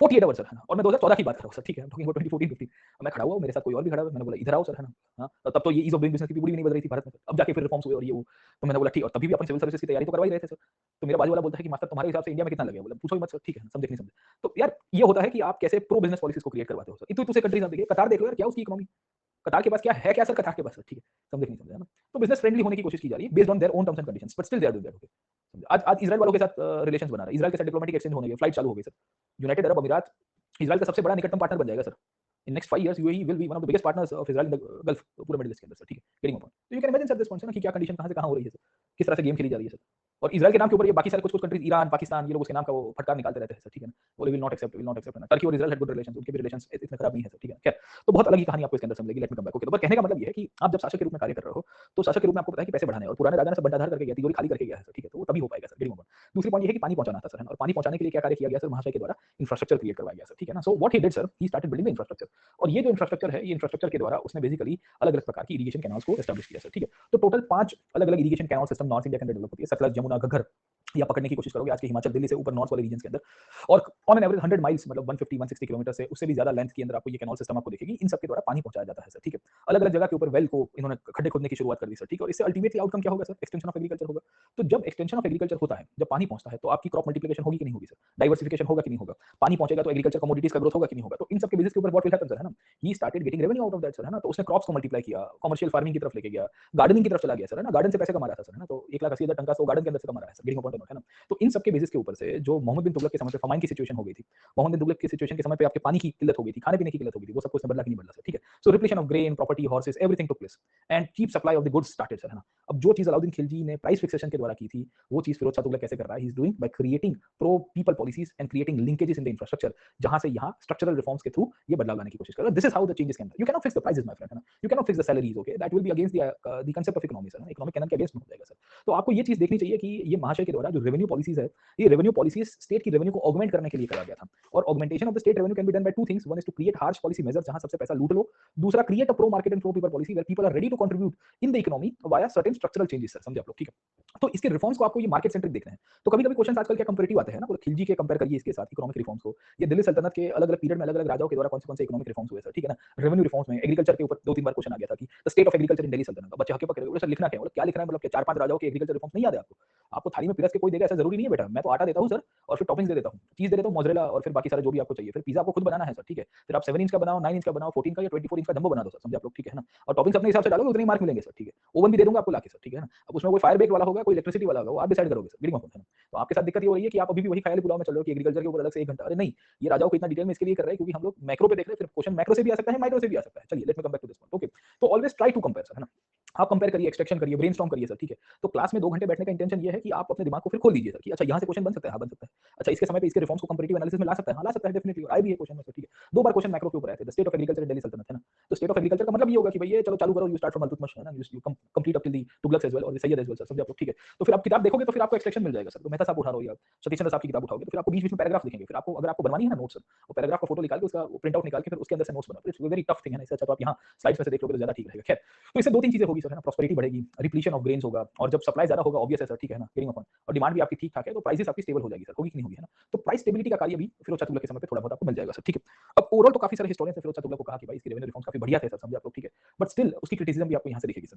अब क्रिटिसिज्म में कहाँ-कहाँ उसकी रेवेन्यू पॉलिसीज़ को लेके हम लोग क्रिटिसाइज़ करते हैं, थोड़ा बहुत इसके ऊपर डिस्कस कर लेते हैं या रेवेन्यू के अंदर पहले एक पॉइंट के ऊपर डिस्कस कर लेते हैं, वो है आपकी इकोनॉमिक डेवलपमेंट का सेकंड पार्ट सर, है ना? अब देखिए मोहम्मद बिन तुगलक ने क्या किया था, what Mohammad bin Tughlaq did sir, है ना? फिर उसके बाद उसकी क्रिटिसिज्म पे आता हूँ सर, ठीक है? रेवेन्यू पॉलिसीज़ का जो सेकंड पार्ट था that was regarding the economic system and economic changes, वो वहाँ पे क्या कर रहा है सर, ठीक है? अब मोहम्मद बिन तुगलक ने वो टंका और जीतल का एक्सपेरिमेंट किया, हमने देखा सिल्वर का और बेसिकली हमने समझने की कोशिश की कॉपर के कॉइन्स के साथ, फिर हंगामा हो गया एंड देन उसको विथड्रॉ करना पड़ा और डीमोनेटाइजेशन हुआ था सर, ठीक है ना? We had discussed all this one. तो अभी तो 11 तारीख थी, अब तो पेट्रोल पंप के ऊपर तो चल रहा था ना सर, है ना? 5 साल पहले आप क्या कर रहे थे? लोग अभी मीम बना रहे हैं ना? ये 8 बजे आप क्या कर रहे थे 8 नवंबर 2016 को? तो कोई कह रहा है कि मैं बैंक से आया था अभी जस्ट एटीएम से पैसा विथड्रॉ करके, किसी ने कहा कि मेरा पेमेंट आया था, मेरे को कोई बिज़नेसमैन से लेना था और थोड़ी बड़ी रकम थी और फिर अचानक से ही हंगामा हो गया सर, ठीक है ना? तो सबके अपने-अपने अनुभव थे सर, है ना? देखने गेटिंग होगा और फिर उसमें भी काफ़ी लोगों ने नेशनलिज़्म डाला था उस टाइम पे सर, ठीक है? तो लोग लाइनों में खड़े रहते थे तो उसमें राष्ट्रवाद की बेसिकली कहानी चल जाती थी, खैर तो अलग ही स्टोरी थी सर, वो भी दिन थे सर, ये भी दिन है, खैर। अब इसको ये महाशय को पता है सर, ठीक है ना? बोले मोहम्मद बिन तुगलक ने ये टंका और जीतल की जो कहानी खेली है, उसमें बहुत सारा प्रॉब्लम क्रिएट हुआ था, it created more and more of hindrances as well sir, ठीक है? So what he did sir, है ना? उसको पता है कि मनी सप्लाई बढ़ाना है सादी भाषा में। मनी सप्लाई बढ़ाने के पीछे मैं सिल्वर और कॉपर को इक्विवेलेंट करूँगा तो प्रॉब्लम हो जाएगा, सही कि गलत सर, ठीक है? तो उसने क्या किया कि कॉइन्स की वैल्यू जो है, उसको थोड़ा उसने क्या कहते हैं डिबेसमेंट कर दिया sir. You know something called as debasement of currency? Debasement का मतलब ये है कि आपके पास जो इंट्रिंसिक वैल्यू ऑफ मेटल है sir, intrinsic value of metal का मतलब है कि मेटल की जो मूल्य होती है, उसके अंदर थोड़े बहुत बदलाव किए गए सर, ठीक है? मेटल को कम किया गया। अब उसको पता है कि टंका तो उसके पास है नहीं sir, it does not have much quantity of टंका अवेलेबल, वो तो मोहम्मद बिन तुगलक के समय से ये प्रॉब्लम था सर, ठीक है? दूसरा था उसके पास कॉपर, जिसे हम लोग जीतल कहते हैं सर, ठीक है? तो इसने ना नए कॉइन्स तो सीधे-सीधे इश्यू नहीं किए, तो जो जीतल के कॉइन्स हुआ करते थे ना, उसमें 2 वैरायटी लेके आ गया सर, ठीक है? एक को कहा गया आधा, समझे? आधे का मतलब क्या था कि जो ओरिजिनल जीतल अगर 100% कॉपर का आता था, तो ये आधा जो होगा ये 50% जीतल का होगा। तो इससे क्या होगा, सप्लाई बढ़ेगा कि नहीं बढ़ेगा? अब कॉइन्स का सप्लाई बढ़ेगा, तो this will create a condition जहाँ मार्केट में मॉनेटरी सर्कुलेशन चलता रहेगा सर, और मॉनेटरी सर्कुलेशन चलेगा तो अल्टीमेटली प्रॉस्पेरिटी भी थोड़ी बहुत होगी सर, ठीक है? एक्सेस नहीं करना है, एक्सेस नहीं करना है जो इसने किया था, क्या कहते हैं अपने मोहम्मद बिन तुगलक ने कि सब कुछ इन पे घुमा-फिरा के उसने इतना एक्सेस कर दिया तो फिर हंगामा हो जाता है सर, गेटिंग माय पॉइंट? दूसरा उसने बीच के कॉइन्स निकाले सर, है ना? आधे का भी आधा सर, दैट वाज़ 23% जीतल, मतलब 1/4 हो गया सर, गेटिंग माय पॉइंट, है ना? और कहा कि इसको भी सप्लाई के रूप में हम लोग कॉइन्स के अंदर इश्यू करेंगे और स्टैंडर्डाइजेशन करवाया सर। तो जो चीज़ मोहम्मद बिन तुगलक ने की थी इकोनॉमी में, जिसके कारण प्रॉब्लम हो रहे थे, उसको ये फिरोज शाह तुगलक घुमा रहा है सर, ठीक है? और उसने बेसिकली कॉपर सिल्वर का मिक्सचर करते हुए, अलॉयज़ का मिक्सचर करवाते हुए बेसिकली इकोनॉमिक ट्रांजिशन को फैसिलिटेशन के चक्कर में ये कार्य करवाने की कोशिश की गई सर, गेटिंग माय पॉइंट, है ना? दूसरी पॉइंट उसको ये भी चीज़ पता थी कि मोहम्मद बिन तुगलक पे लोगों ने घर पे अपने कॉइन्स करवाने शुरू कर दिए थे, याद है कि नहीं आपको सर, ठीक है? And people used to forge the coins, है ना? वो कॉइन्स की फॉर्जरिंग हो रही थी उस टाइम के अंदर सर, ठीक है? और सब लोग अपने हिसाब से खुद के ही एक्सपर्ट वो कॉइन प्रोड्यूसर बन गए थे सर, ठीक है? तो इसको ये भी चीज़ पता था कि there will be people who will be forging the coins. तो उसने क्या किया कि अपने डिपार्टमेंट के अंदर एक ऑफिशियल को अपॉइंट किया सर और उसको कहा गया कि चाचा आप सब कुछ चीज़ें देखोगे, है ना? You will actually make sure कि यहाँ पे क्वालिटी होनी चाहिए सर, ठीक है? तो उसने स्टैंडर्डाइजेशन की एक प्रैक्टिस डेवलप करवाई। तो उसका जो गोल्डस्मिथ था ना सर, सुनार हुआ करता था स्टेट का हर एक डिपार्टमेंट के अंदर, तो उनको बुलाया जाता है, मिंट मास्टर को बुलाया जाता है, जो मिंटिंग का काम कर रहा था सर, ठीक है? और पहले कॉइन्स को बेसिकली मेल्ट किया जाता था, मेल्ट करने के बाद फिर उसको एक वो मोल्ड में लाया जाता था और उसके बाद ही उसकी टेस्टिंग होती थी और every coins was tested randomly, ये क्वालिटी चेक करता था सुल्तान के सामने और फिर बेसिकली टेस्टिंग करने के बाद ही वो चेक करता था। तो कभी-कभी 1-2 बार तो ऐसी घटना हुई थी, जहाँ किसी इन्फॉर्मेंट्स ने उस टाइम पे अंदर जानकारी दी कि सर यहाँ पे ये सिक्के कोई फेक कॉइन्स लेके आया है, तो इसको फिर पता चल जाता है, then he actually punished as well sir, ठीक है ना? तो आपको 2-3 चीज़ें आपको दिखती है सर, गेटिंग माय पॉइंट कि standardization of economy, standardization of coins was also one of the major reforms that was started by Firoz Shah Tughlaq. और इससे क्या होगा कि इकोनॉमी जो है, ये इकोनॉमी कंसोलिडेट होगी, होगी कि नहीं होगी सर, ठीक है? फैसिलिटेशन होगा आपके ट्रेड एंड कॉमर्स का सर। आपके यहाँ पे जो मार्केट के रिफॉर्म्स लाए गए थे, आप कस्टम ड्यूटीज़ को अबॉलिश कर रहे थे, बाकी सारे टैक्सेस को, तो ओवरऑल फिर राजा के लिए फायदा ही रहेगा क्योंकि प्रॉस्पेरिटी आएगी, सर्कुलेशन कंट्रोल में रहेगा क्योंकि आप स्टेट स्पॉन्सर्ड सर्कुलेशन कर रहे हो। आपको पता है कि कितने नंबर ऑफ कॉइन्स मार्केट के अंदर आज की तारीख में एक्जिस्ट कर रहे हैं, जैसे आरबीआई को पता नहीं है कि भाई कितनी लाख करोड़ की करेंसी मार्केट में थी जब डिमोनेटाइजेशन हुआ, पर अब तो पता चल गया है कि इतनी लाख करोड़ की थी और इतनी वापस आई सर, ठीक है ना? बट पहले उस टाइम के अंदर मोहम्मद बिन तुगलक के केस में ये हो रहा था सर, यू नो दिस ना what happened with RBI. RBI को किसी ने पूछा कि अच्छा हमने बंद कर दिया, पर what was the exact number of circulation, है ना? आरबीआई बोलता वो तो अभी इकट्ठा कर रहे हैं सर, ठीक है? तो 1-2 साल तक किसी ने आरटीआई की थी, फिर वो आरबीआई के गवर्नर को पब्लिक अकाउंट कमिटी ने बुलवा दिया, you know this sir? Public PSC के सामने बुलवाया गया सर, है ना? वो तो मनमोहन सिंह बैठे हुए थे, मनमोहन सिंह ने कहा कि you are not responsible to answer this question, है ना? उर्जित पटेल थे, yes, Urjit Patel was the governor at that time sir. तो बिकॉज़ एमएमएस न्यू दैट ना, उनको पता था कि यार कौन सी कंडीशन के ऊपर, वो खुद भी वहाँ बैठे हुए थे, मनमोहन सिंह आरबीआई के गवर्नर रह चुके हैं ना सर, ठीक है? तो ये करेंसी को लेके जब हंगामा हुआ ना आफ्टर दिस डिमोनेटाइजेशन फियास्को, तो RBI governor was called to PSC public account committee, बोले आओ जवाब दो हमको सर, है ना? You are bound to answer this.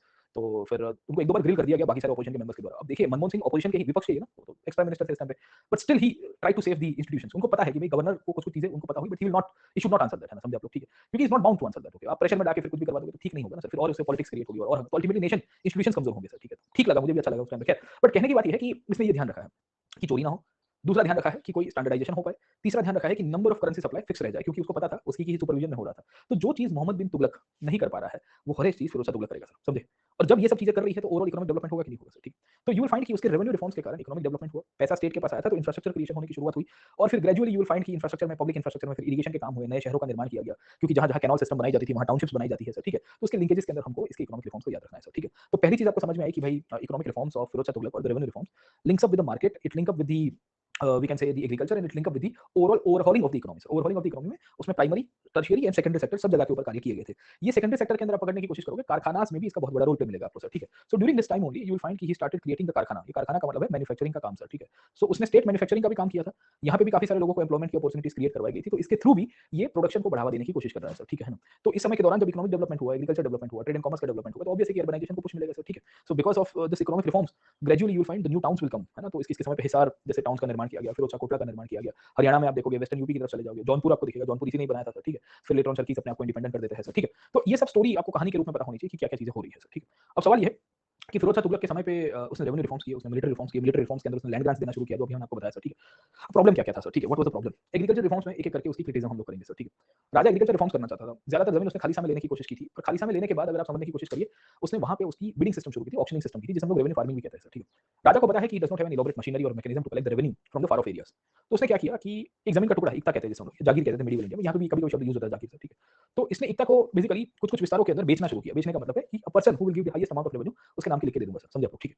तो इससे होता क्या था, what was happening sir, there will be persons who will be vested interest. Vested interest का मतलब है कि ऐसे लोग जो खेती के साथ जुड़े हुए नहीं थे, ना ही बेसिकली रेवेन्यू को कांसेप्ट के रूप में जानते थे सर, ठीक है। और इसी के पीरियड के समय पे यू विल फाइंड कि देयर विल बी केसेस कि सम नॉन एग्रीकल्चर पीपल और persons who are not concerned with the whole economic agriculture setup, they got involved, है ना, समझे आप लोग, ठीक है। दूसरा प्रॉब्लम ये हुआ कि ये सिस्टम को अलाउद्दीन खिलजी ने बंद कर दिया था हेरिडेटरी सिस्टम के रूप में, या डायरेक्टली जो लैंड देनी थी सर, है ना, समझे आप लोग, ठीक है। तो ये सब सिस्टम इसने शुरू की थी, इससे हैरेसमेंट ज्यादा होगा सर।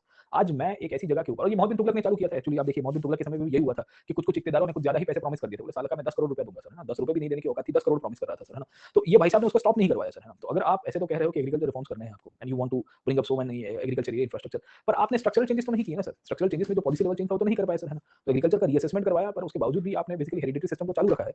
तो इसमें अल्टीमेटली सरकार को तो पैसा कम ही आएगा, क्योंकि जो इक्तेदार या जागीरदार जिसको लैंड मिली है as a part of bidding system, वो आपको नहीं देगा सर, समझे आप लोग, ठीक है। तो सब इन्फ्लेशन चालू हो जाएगा, आप कमजोर होंगे, तो अल्टीमेटली आपको पैसा नहीं मिलेगा, वो पैसा आपको ऑफिशियल अपने पास ही रख देगा सर, गेटिंग अपॉइंट, है ना, समझे। तो इसमें ये प्रॉब्लम हो रहा है, सबसे पहले तो आपको यहाँ से दिखेगा सर, ठीक है। दूसरा प्रॉब्लम क्या है सर, ठीक है, यहाँ कुछ कुछ लोग मिडिलमैन के रूप में लैंड को ले रहे थे सर, ठीक है। क्योंकि there were certain person who had the authority to buy this land assignments, है ना। मैंने बताया कि अगर आप हाईएस्ट बिडर हो तो आपके नाम की जमीन लिखवा के दे देगा राजा, देगा कि नहीं देगा सर, ठीक है। So a person who is not actually involved into agriculture practices, he was given some kind of land rights, and because he was given certain kind of land rights, he was the ultimately collector of the land. वहां से पैसा collect करने की शुरुआत कर रहा है, वहां पे जो भी रिसोर्सेज थे उसके ऊपर अथॉरिटी किसकी आ जाएगी सर, यही व्यक्ति की आ जाएगी। अब मैंने आपको बताया कि प्रतीक नायक को इक्ता दे दिया गया हाईएस्ट बिडर के रूप में सर, ठीक है। वहां पे जितनी भी रेवेन्यू आ रही है वो सब मैं कलेक्ट कर रहा हूं सर, ठीक है। वहां जितना भी पैसा आ रहा है वो सब मैं कलेक्ट कर रहा हूं सर। राजा को तो मैं ठेंगा दिखा रहा हूं, राजा कौन पेपर बताऊंगा कि राजा पैसा ही नहीं हो पाया। अब प्रॉब्लम क्या है सर, ठीक है, राजा ने रीअसेसमेंट करवाया था, पर रीअसेसमेंट करवाया था लोकल इन्फॉर्मेशन के रूप में सर, है ना। अब ये लोकल इन्फॉर्मेशन हर बार सही होगी ऐसा किसने कहा सर, ठीक है। तो राजा के पास वो इनफैक्ट है ना क्षमता नहीं थी कि उसको क्रॉस चेक करवा पाए।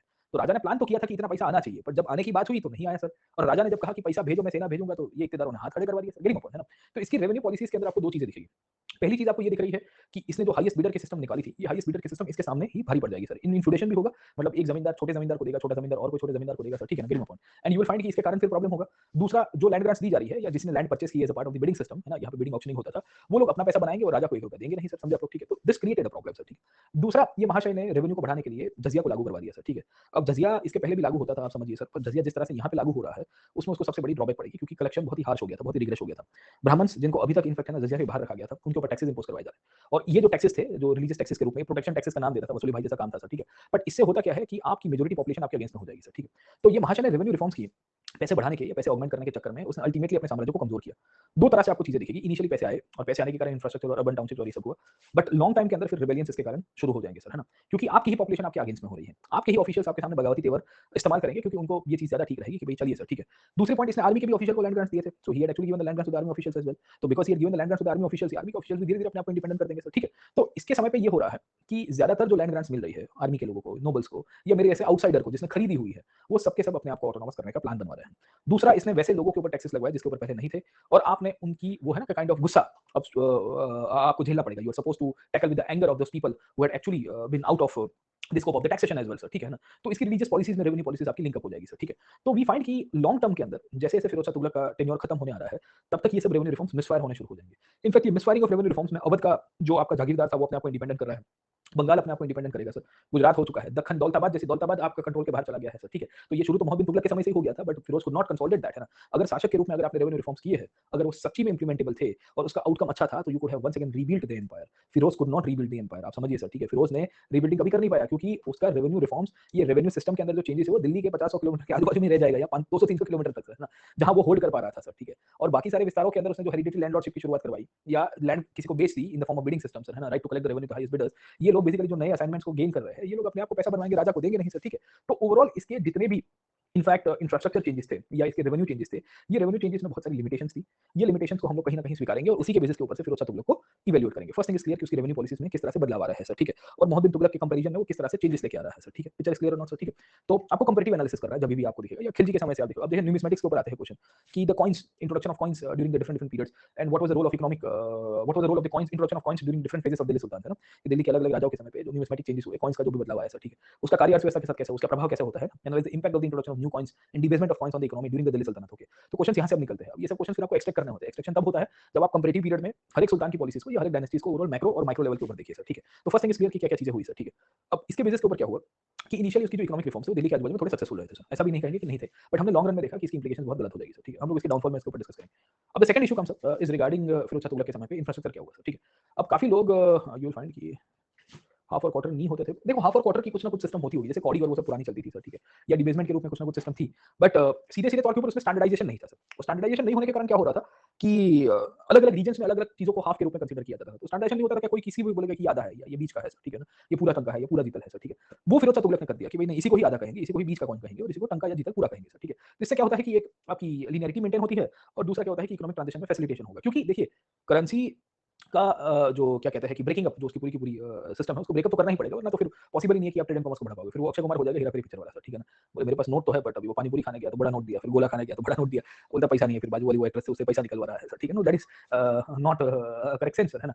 इसलिए तो आप छोटे डिनोमिनेशन पे करेंसी आपको इश्यू करवानी पड़ती है कॉइन्स के रूप में। अब भारत में तो कॉइन्स क्या 5-10 रुपए की चलते हैं सर, ठीक है? बट आप यूरोप चले जाइए या अमेरिका चले जाइए, मतलब एडवांस इकोनॉमी खास करके जो डेवलप्ड इकोनॉमीज है, उनमें अभी भी 5 सेंट 10 सेंट के कॉइन्स चलते हैं, मतलब 10 पैसा उनका। 10 सेंट्स का मतलब है 50 सेंट्स, आपने गाना सुना होगा सर, ठीक है? तो यू विल फाइंड कि 50 पैसा चलता है अभी भी सर, है ना? आज की तारीख में ऐसा नहीं है कि नहीं चलता है सर। इंडिया में नहीं चल रहा है क्योंकि इंडिया की इकोनॉमी में रूपी डेप्रिसिएशन और करेंसी का जो प्रॉब्लम है उसके कारण सर। बट यू सी एक टाइम पे यूरो 500 यूरो तक आता था, अब यूरो 200 यूरो पे फिक्स हो गया। आई गेस यूएस डॉलर भी $200 मैक्सिमम करेंसी नोट है उनकी सर, ठीक है? तो दे डू नॉट हैव $1000 का नोट और $2000 का नोट, है ना? 200 dollar as far as I remember वो फिक्स है। $200 से ऊपर। यूरो पहले 500 यूरो तक आता था, वो भी आई गेस ईसीबी ने अभी 200 यूरो कर दिया है सर, है ना? तो 200 यूरो से ज़्यादा करेंसी डिनोमिनेशन में नहीं दिखी। छोटे बहुत डिनोमिनेशन दिखते हैं। You will find very small micro denominations, है ना? वो फंगिबिलिटी के कांसेप्ट के अंदर तोड़-ताड़ के सर, ठीक है? बट बड़ी नोट आपको बड़ी जितनी बड़ी नोट इश्यू होती है ये दर्शाता है कि आपकी करेंसी डेप्रिशिएट हो रही है। तो 2000 की नोट आई तो मेरे बहुत सारे ज्ञानी दोस्त खुश हो गए थे सर, है ना? तो जो बड़ा जोरदार मास्टर स्ट्रोक में मूर्खा पैसा धोवाण कहेवाय, है ना? खबर पड़ी है ना पड़ी कि वो ठीक है ₹500 तक ₹1000 तक ठीक है सर। 2 तक आता है तो दैट थिंग शोज़ की डेप्रिसिएशन ऑफ करेंसी है। तो उसमें फिर हमारे सरकार का दोष नहीं, आवाम का भी उतना ही दोष है सर, ठीक है? समझे आप लोग, ठीक है? बट बहुत सारी स्ट्रक्चरल प्रॉब्लम्स हैं ना। तो हम जब तैयारी कर रहे थे, मतलब मैं जब प्लानिंग कर रहा था, तो उमा कपिला की किताब आती थी, structural problems of Indian economy. आजकल तो कोई पढ़ता नहीं है क्योंकि अब तो बहुत डायनामिक हो गया। But one of our teachers of economy उन्होंने हमको कहा था कि you please read this book, है ना? The structural problems of Indian economy. वो 90 से 2000 के बीच में बहुत चली थी। तो अर्ली 2008, 9, 10 तक चल रही थी। उसके बाद वो किताब चली गई सर, तो मार्केट में भी शायद नहीं दिखेगी। खैर, तो उसमें उन्होंने बहुत सारे एग्रीकल्चर से लेके ये फॉरेन फॉरेक्स की जो कहानी है, रूपी डेप्रिसिएशन, उन्होंने उनको बताया था। खैर, चलिए, तो कहानी क्या है सर, ठीक है? कहानी ये है, मैं मास्टर्स कर रहा था सर, ठीक है ना? समझे आप लोग? तो मेरा मास्टर्स प्लानिंग में है। तो this planning includes the economic planning and partially the urban planning as well sir, ठीक है? तो planning includes all planning, governance सब कुछ हो जाता है सर, ठीक है? मैं तब की बात कर रहा हूँ। तो मैं क्या बता रहा था आपको? What I was discussing about revenue की। अब देखिए इसकी रेवेन्यू की इम्पैक्ट क्या पड़ी? What was the impact of the revenue reforms? तो महाशय ने रेवेन्यू रिफॉर्म्स किए थे, दिल्ली के आजू-बाजू में पैसा आया। पैसा आया, एग्रीकल्चर का डेवलपमेंट किया सर। तो बोले को तूफानी करेंगे सर। तूफानी करने के चक्कर में क्या किया? पब्लिक इंफ्रास्ट्रक्चर को बनवाया। वैसे इंफ्रास्ट्रक्चर को जिसके थ्रू इसकी लेजिटिमेसी बने सर। तो यू विल फाइंड कि एक तो नई सिटी की स्थापना की, फिरोज शाह कोटला आपको बताऊंगा, इसको फिरोजाबाद कहते हैं सर। बाकी आप देखोगे तो दिल्ली से लेके वेस्टर्न यूपी और हरियाणा वाले रीजन उसने नए टाउन्स का स्थापना करवाया सर, ठीक है? उसके पीछे का इंटेंशन यही था कि he wanted to legitimize his rule और उसको पता है कि यही रीजन्स के अंदर मेरा प्रभाव सबसे ज्यादा है, तो यहाँ पे मैं एस्टैब्लिशमेंट करूंगा। वो गुजरात में क्यों नहीं कर पाया? सेंट्रल इंडिया में क्यों नहीं कर पाया? क्योंकि उसकी वहाँ पे पॉलिटिकल एस्टैब्लिशमेंट थी नहीं सर, ठीक है? तो लोग कहते हैं कि Firoz was a great builder. Great builder के कांसेप्ट में प्रॉब्लम ये है कि फिरोज के पास पैसा जो था वो लिमिटेड था, उसके रेवेन्यू रिफॉर्म सब जगह पे इंप्लीमेंट नहीं हो पा रहे थे। जो भी कार्य करेगा आजू-बाजू के रीजन्स में करेगा। ज़्यादा से ज़्यादा वाटर बॉडीज को बहुत बनाने की काम करता है कि उसको पता है कि पानी होगा तो सब कार्य होगा सर, ठीक है? 3-4 चीजें आपको दिखेगी। एक बार भाई साहब ने बंगाल के ऊपर अटैक किया था, अभी पढ़ते हैं हम लोग 60 के बाद सर, ठीक है, but somehow he was not successful. Will study अभी थोड़ी देर के बाद, जहां बंगाल का नाम भी बदलने की कोशिश करेगा, फिरोजाबाद करके करता है सर, ठीक है। बट ओवरऑल इसके कंट्रीब्यूशन में आपको 3-4 चीजें दिखेगी, जहां पे रिलीजियस लेजिटिमेसी गेन करना, मतलब मस्जिदें बनवाना सर, ठीक है, पैलेसेस को क्रिएट करना सर, जहां-जहां टाउन्स बन रहे हैं वहां रेस्ट हाउसेस को क्रिएट करना, क्योंकि ट्रेड एंड कॉमर्स को फैसिलिटेट करना था सर, ठीक है। रिजर्वॉयर्स बनाना, क्योंकि रिजर्वॉयर्स के थ्रू पानी का सप्लाई रहेगा तो इरिगेशन और ओवरऑल डोमेस्टिक सप्लाई में भी फायदा होगा सर, ठीक है। पब्लिक वेलफेयर के लिए शिफा खाना को बनाना सर, है ना, दारुल शिफा कहते हैं उसको सर, ठीक है। तो उसने दिल्ली में भी हॉस्पिटल्स बनाए, फिर हरियाणा के रीजन में भी हॉस्पिटल्स बनवाए हैं सर, ठीक है। तो वो चाहता था कि गरीबों के लिए काम किया जाए, क्योंकि नोबल्स ने उसको, उलेमाओं ने कहा था कि भाई तुम गरीबों के लिए काम करना सर, ठीक है, और फिर उनके लिए वेलफेयर के लिए कार्य करना, तो ये भी दिखेगी। दूसरा टॉम बिल्डिंग करवाना सर, है ना, आपकी ये मज़ारें बनवा रहा था अलग-अलग प्रकार की इस्लामिक आर्किटेक्चर के रूप में सर, ठीक है। बात बनाता है हौज खास, जैसे हौज भी बहुत सारे हौज बनाने की कोशिश करेगा, और इंफ्रास्ट्रक्चर कनेक्टिविटी के लिए ब्रिजेस कंस्ट्रक्शन करना, एंड यू आल्सो फाइंड कि गार्डन्स को क्रिएट करना। देखो गार्डन्स को क्रिएट क्यों कर रहा था, क्योंकि उसे वो रेवेन्यू क्लेम कर रहा था। ये बेसिकली कमर्शियल फार्मिंग की तरफ जा रहा था, प्लांटेशन एग्रीकल्चर की तरफ जा रहा था। तो ये गार्डन्स को क्रिएट करने का इंटेंशन ये नहीं था कि बोले मैं बाग में जाके मस्त मजे करूंगा सर, ठीक है, नो भाई साहब, है ना, वो बाग में जाके वहां से पैसा कमाने का प्लान कर रहा है। तो वहाँ गार्डन्स के अंदर बेसिकली जो इकोनॉमी और छोटे मोटे जो ऑर्चार्ड्स और वो सब लगाए थे, वहां से स्टेट को इनकम मिल रही थी सर, ठीक है। तो ऑथर्स लिखते हैं कि भाई इसके समय पे काफी सारा इंफ्रास्ट्रक्चर का डेवलपमेंट हुआ। ये इंफ्रास्ट्रक्चर वाइस वर्सा क्रिएट कर रहा था, मतलब इंफ्रास्ट्रक्चर से ग्रोथ होता है और ग्रोथ से इंफ्रास्ट्रक्चर होता है, यू नो दिस ना सर, ठीक है। इंफ्रास्ट्रक्चर से पहली बार ग्रोथ होगा, फिर जितना आप इंफ्रास्ट्रक्चर पुश करते रहोगे उतनी ग्रोथ की साइकिल बढ़ती रहेगी सर, ठीक है। तो सराइज बनाने का इंटेंशन ये नहीं था कि रेस्ट हाउसेस के लिए लोगों का वेलफेयर करिए, नहीं। मर्चेंट्स जो लोग व्यापार कर रहे थे, कस्टम ड्यूटीज इंटरनली उसने अबॉलिश करवा दी थी सर, ठीक है। और कस्टम ड्यूटीज अबॉलिश करवाई थी तो ऑब्वियस था कि लोगों को आवागमन में प्रॉब्लम ना हो, ब्रिजेस इसके लिए बनवाए गए थे नदियों को क्रॉस करने के लिए सर, ठीक है। तो इन सब के बेसिस के ऊपर से यू विल फाइंड कि उसकी पब्लिक इंफ्रास्ट्रक्चर के वर्क को आपको ध्यान में रखना चाहिए, और ये पब्लिक इंफ्रास्ट्रक्चर के वर्क को लेके उसको अभी आज की तारीख में भी लोग याद रखते हैं सर, ठीक है। दूसरी पॉइंट ये है कि उसने वेलफेयर के लिए उतना ही कार्य किया, क्योंकि वो पता है कि उलेमा और काजी ने कहा था कि भाई तुमको शासक बनवाया गया है और तुमको पब्लिक का बहुत ध्यान रखना है सर, ठीक है। तो उसने बेसिकली एक तो इंफ्रास्ट्रक्चर के लिए अलग से बजट क्रिएट करवाया था, वहां पे दिल्ली का एक आर्किटेक्ट अपॉइंट किया गया था और फिर रेवेन्यू डिपार्टमेंट से बजट पास करवाया। तीसरा पॉइंट आपको वेलफेयर दिखेगा। देखो वेलफेयर में क्या काम करता है, ठीक है। इसने पूरा पूरा डिपार्टमेंट खड़ा किया, दीवान खैरात। और दीवान खैरात के द्वारा उसने ये ध्यान रखा कि जितने भी गरीब लोग हैं सर, है ना, पुअर पीपल, उनको चैरिटी करूंगा, खास करके पुअर मुस्लिम कम्युनिटी के लोग सर, है ना। तो उनके शादी ब्याह को लेके, उनके एजुकेशन को लेके काम कर रहा है सर, ठीक है। सो यूल फाइंड कि उसने उस टाइम के अंदर योजना चलवाई थी कि आप अपनी, if you have a daughter, girl child है आपके पास, और उसकी शादी करवानी है, पैसा नहीं है, तो the state will provide you the money for that, है ना, समझा आप लोग, ठीक है। तो एक तो ये काम कर रहा है, तो इससे पब्लिक थोड़ी आवाम खुश हो जाएगी सर, है ना, कहीं पॉइंट बना। दूसरी ऑर्फन्स और विडोज के लिए भी काम कर रहा है सर, तो he is doing the same as well, okay, तो बच्चों के लिए या बेसिकली विधवा स्त्रियों के लिए सर, ठीक है। दूसरी हॉस्पिटल्स बना रहा है, दारुल शिफा, है ना, उसी को शिफा खाना कहा गया सर, ठीक है। तो ये जो हॉस्पिटल बना रहा है उसमें डॉक्टर्स की अपॉइंटमेंट करना, हो सके उतने मेडिसिन को फ्री में देना सर, ठीक है। तो ये सब चीजें भी वो वेलफेयर के लिए कर रहा है, और वेलफेयर का इंटेंशन ये नहीं था कि वो खुद मन से चाहता था, हो सकता है, but he was influenced by the religious class of people कि भाई तुम ये करो क्योंकि you are follow, you are supposed to do the welfare of the masses, जहां-जहां आप शासन कर रहे हो सर, ठीक है ना, ग्रीन अपॉन। एक चीज उसके यहाँ पे आपको बहुत दिखेगी, वो है कि वो आर्किटेक्चर में बहुत इंटरेस्टेड था, और आर्किटेक्चर में इतना इंटरेस्टेड था कि अशोक के पिलर्स आपको पता होंगे सर, है ना, जो अंबाला में हुआ करते थे, और एक आप पकड़ने की कोशिश करोगे, यहाँ मेरठ के पास हुआ करता था सर, है ना, वहां से दोनों को उठा के दिल्ली में लेके आ गया और कहा कि इसको रिपेयर करके इसके ऊपर अलग प्रकार की मैं ना आर्किटेक्चर क्रिएट करवाऊंगा। तो उसमें एक पिलर जो था उसने अपने पैलेस के ऊपर लगवा दिया था, छत के ऊपर सर, ठीक है। So he put the pillar on the terrace of his palace, and लोग आके उसको देखते थे, बोले इसके पास कुछ शक्ति है ये पिलर के अंदर सर, ठीक है। तो काफी इंटरेस्टिंग कहानी आपको इसके यहाँ पे दिखेगी कि शासक के रूप में फिरोज शाह तुगलक की जो इंटरनल वर्क्स है, पब्लिक वर्क्स है, खास करके जो इंफ्रास्ट्रक्चर के साथ साथ पब्लिक वेलफेयर के साथ भी चीजें जोड़ने की कोशिश कर रहा है सर, ठीक है। अब आप देखिए कि फिरोज शाह तुगलक की ओवरऑल कहानी क्या है, he is trying to gain legitimacy from the people. तो उसमें कंस्ट्रक्शन का एक बहुत बड़ा रोल है, क्योंकि नए सिटीज को बनाना, लोगों को वहाँ पे आबाद करना, आबाद समझ में आता है कि नहीं आता आपको सर, ठीक है। सो यू विल फाइंड कि वहाँ पे सेटल करवाया गया सर, ठीक है। उनके लिए हॉस्पिटल्स बनवाई गई, उनके लिए जॉब की फैसिलिटीज क्रिएट की गई, ये कारखानों के थ्रू वहाँ पे लोगों को एम्प्लॉयमेंट क्रिएट करवाया गया था। तो बहुत सारी कहानी इकोनॉमिक रिफॉर्म्स में आपको दिखेगी। दूसरा, फिरोज को ये चीज़ मोहम्मद बिन तुगलक के समय की पता है कि लेजिटिमेसी मेरी तभी आ पाएगी जब मैं जुडिशियल रिफॉर्म्स करूंगा। जुडिशियल रिफॉर्म्स क्यों? क्योंकि पुराने स्टेट के समय पे प्रॉब्लम क्या था, what was the problem with the old state, है ना। मोहम्मद बिन तुगलक ने जो काम किया था उसने जुडिशरी को पूरा टाइट करके रखा था, तो उसने सब कुछ रिवाइव करवा दिया। रिवाइव करवाने का मतलब है कि जो पुरानी सिस्टम पद्धति है उसको थोड़ा बहुत बदलने की कोशिश की सर, ठीक है। ये बदलने के रूप में इनफैक्ट पहले जो पीनल लॉ था बहुत ही रेट्रिब्यूटिव था और रिवेंजफुल था। देखिए the law can be of two case, है ना, the law should be reformative and not retributive. Retributive मतलब जो कानून बदले की भावना से उसका उसका आइडिया पूरा ड्राफ्ट किया जाता है उसको रेट्रिब्यूटिव कहते हैं, वेंजेंस रिट्रिब्यूशन के रूप में सर, गेटिंग अपॉन।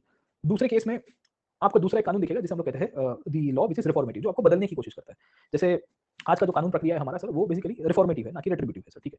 तो हम जो भी कानूनी प्रक्रिया को फॉलो करते हैं उसमें रिफॉर्म्स को ज्यादा इंसान को मौका देते हैं कि भाई चलो तुम जेल में जाके सुधर जाओ सर, है ना। अब पुराने केस में क्या हो रहा था सर, हाथ के सामने हाथ, पैर के सामने पैर, है ना, आंखें निकाल देना और फिर है ना अपने गले के अंदर वो मेटल डाल देते थे पिघलाया हुआ, है ना, हड्डी वड्डी काट देते थे, तो अलग ही कहानी आपको मिलेगी सर, ठीक है। तो फिरोज कहता है कि नहीं नहीं नहीं यार, ये नहीं चलेंगे सर, ठीक है ना। तो I need to be very much sure कि मुझे इसमें बदलाव लाना है। देखिए फिरोज शाह तुगलक ऐसे तो उलेमाओं के प्रभाव में था सर, ठीक है, और शरीयत के हिसाब से था। अब शरीयत में कभी कभी आप देखोगे थोड़ी हार्श पनिशमेंट मिल जाती है, अफगानिस्तान में आपने देखा होगा वो स्टोनिंग कर देते हैं सर, है ना, ये अरबिक कंट्रीज में फ्लॉगिंग करते हैं, वो हंटर से मारते हैं सर, ठीक है। तो वो शरीयत के हिसाब से चल रहे हैं सर, ठीक है ना। सब जगह पे नहीं है बट कुछ कुछ कंट्रीज में तालिब वालिब जैसे लोग आपको मिलेंगे सर, ठीक है। तो अब तो हमारा बाजू वाला कंट्री भी अभी शरीयत में कन्वर्ट हो जाएगा सर, है ना, 5-10 साल लगेंगे but it will eventually, it will create more and more problems for us, समझे। चलिए, तो वो अलग ही कहानी है ना आपकी सर, ठीक है ना, हमारे नेबर के साथ, है ना। तब तो टीटीपी के साथ बातें भी हो रही है ना, टीटीपी को पावर शेयर भी बनवाया जाएगा सर, है ना, समझे। यू नो दिस ना सर।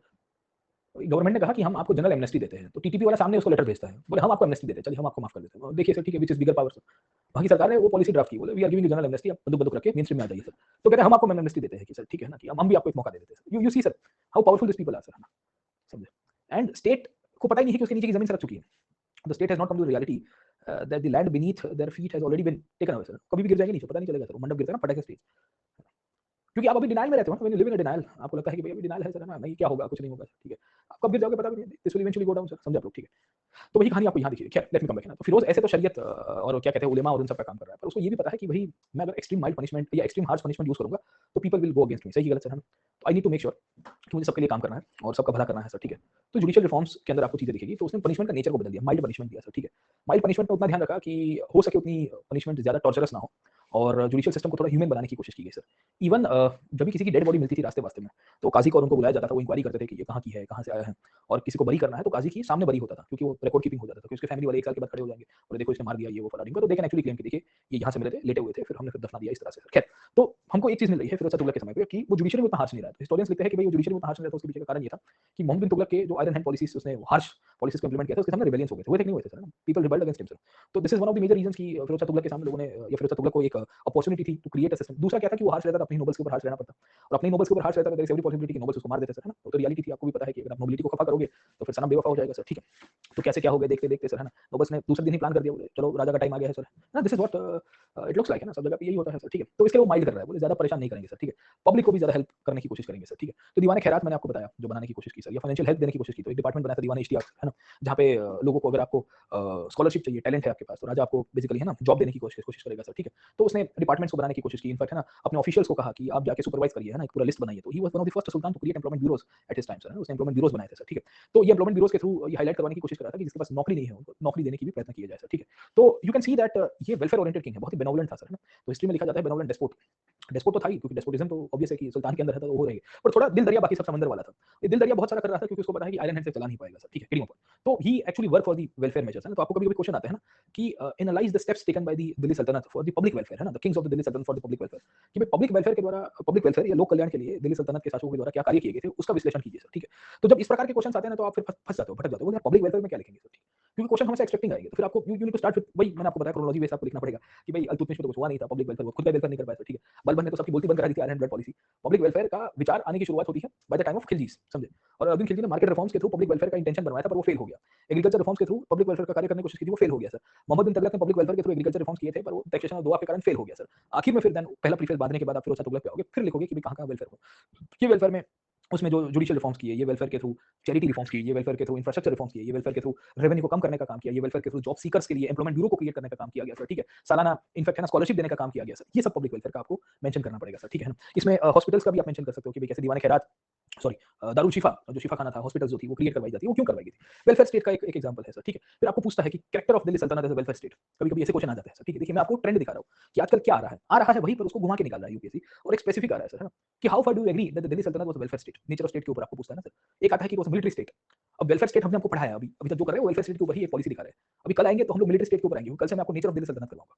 नेचर का मतलब है कि उसका किस प्रकार से प्रकार था सर, ठीक है। क्योंकि हमारा नॉन स्टॉप क्लास है, आई गेस गुरुवार तक हमारा नॉन स्टॉप है, संडे को एक बार छुट्टी नहीं लगता है, फिर नेक्स्ट वीकेंड थोड़ा लंबा हो रहा है अपना सर, ठीक है ना, मतलब 2-3 दिन हमारे पास बीच में गैप है सर। तो we are keeping up till next Thursday तक हमारा रेगुलर क्लास ही रहेगा, तो पूरी लिनियरिटी में सल्तनत खत्म हो जाए, सल्तनत नहीं, मुगल्स में ओरिजिनल स्टेट भी खत्म, विजयनगर तक हम लोग खत्म कर देंगे। खैर, तो ये इस बार संडे को भी क्लास है सर, ठीक है, 8 से 10 ही है, बट मैनेज कर दीजिएगा सर। खैर, तो कहानी है, वरना फिर रिकॉर्डेड देख लीजिएगा, यू हैव दैट ऑप्शन, है ना। आप ऑफलाइन वाले तो हो नहीं, सर मेरा शादी में जाना है, सर मेरे को ये है, तो देख लो ऑफलाइन, रिकॉर्डेड देख लो सर। ऑफलाइन में बहुत प्रॉब्लम होती थी सर, जैसे ही कुछ नया छुट्टी वाले दिन, सर नहीं नहीं नहीं सर आज नहीं जमेगा सर, वो सर ये देख लो, रिकॉर्डेड देख लो सर, ठीक है, शो विल गो ऑन, समझे? ये फायदा है सर, है ना, मैं आपको एक्चुअली बता रहा हूँ सर, इसमें आपकी मेरी सबकी एफिशिएंसी बढ़ गई है, ठीक है। सर नहीं नहीं नहीं सर आज नहीं हो पाएगा सर, फला ढीमका सर, नहीं आज मेरे चाचा के ननद के फूफा की मासी की लड़की की शादी है सर, ठीक है, तो मुझे वहाँ जाना है। हाँ ठीक है, तुम जाओ, कहाँ मना किया सर, ठीक है, you go there, you watch the recorded class, okay, समझे आप लोग, ओके।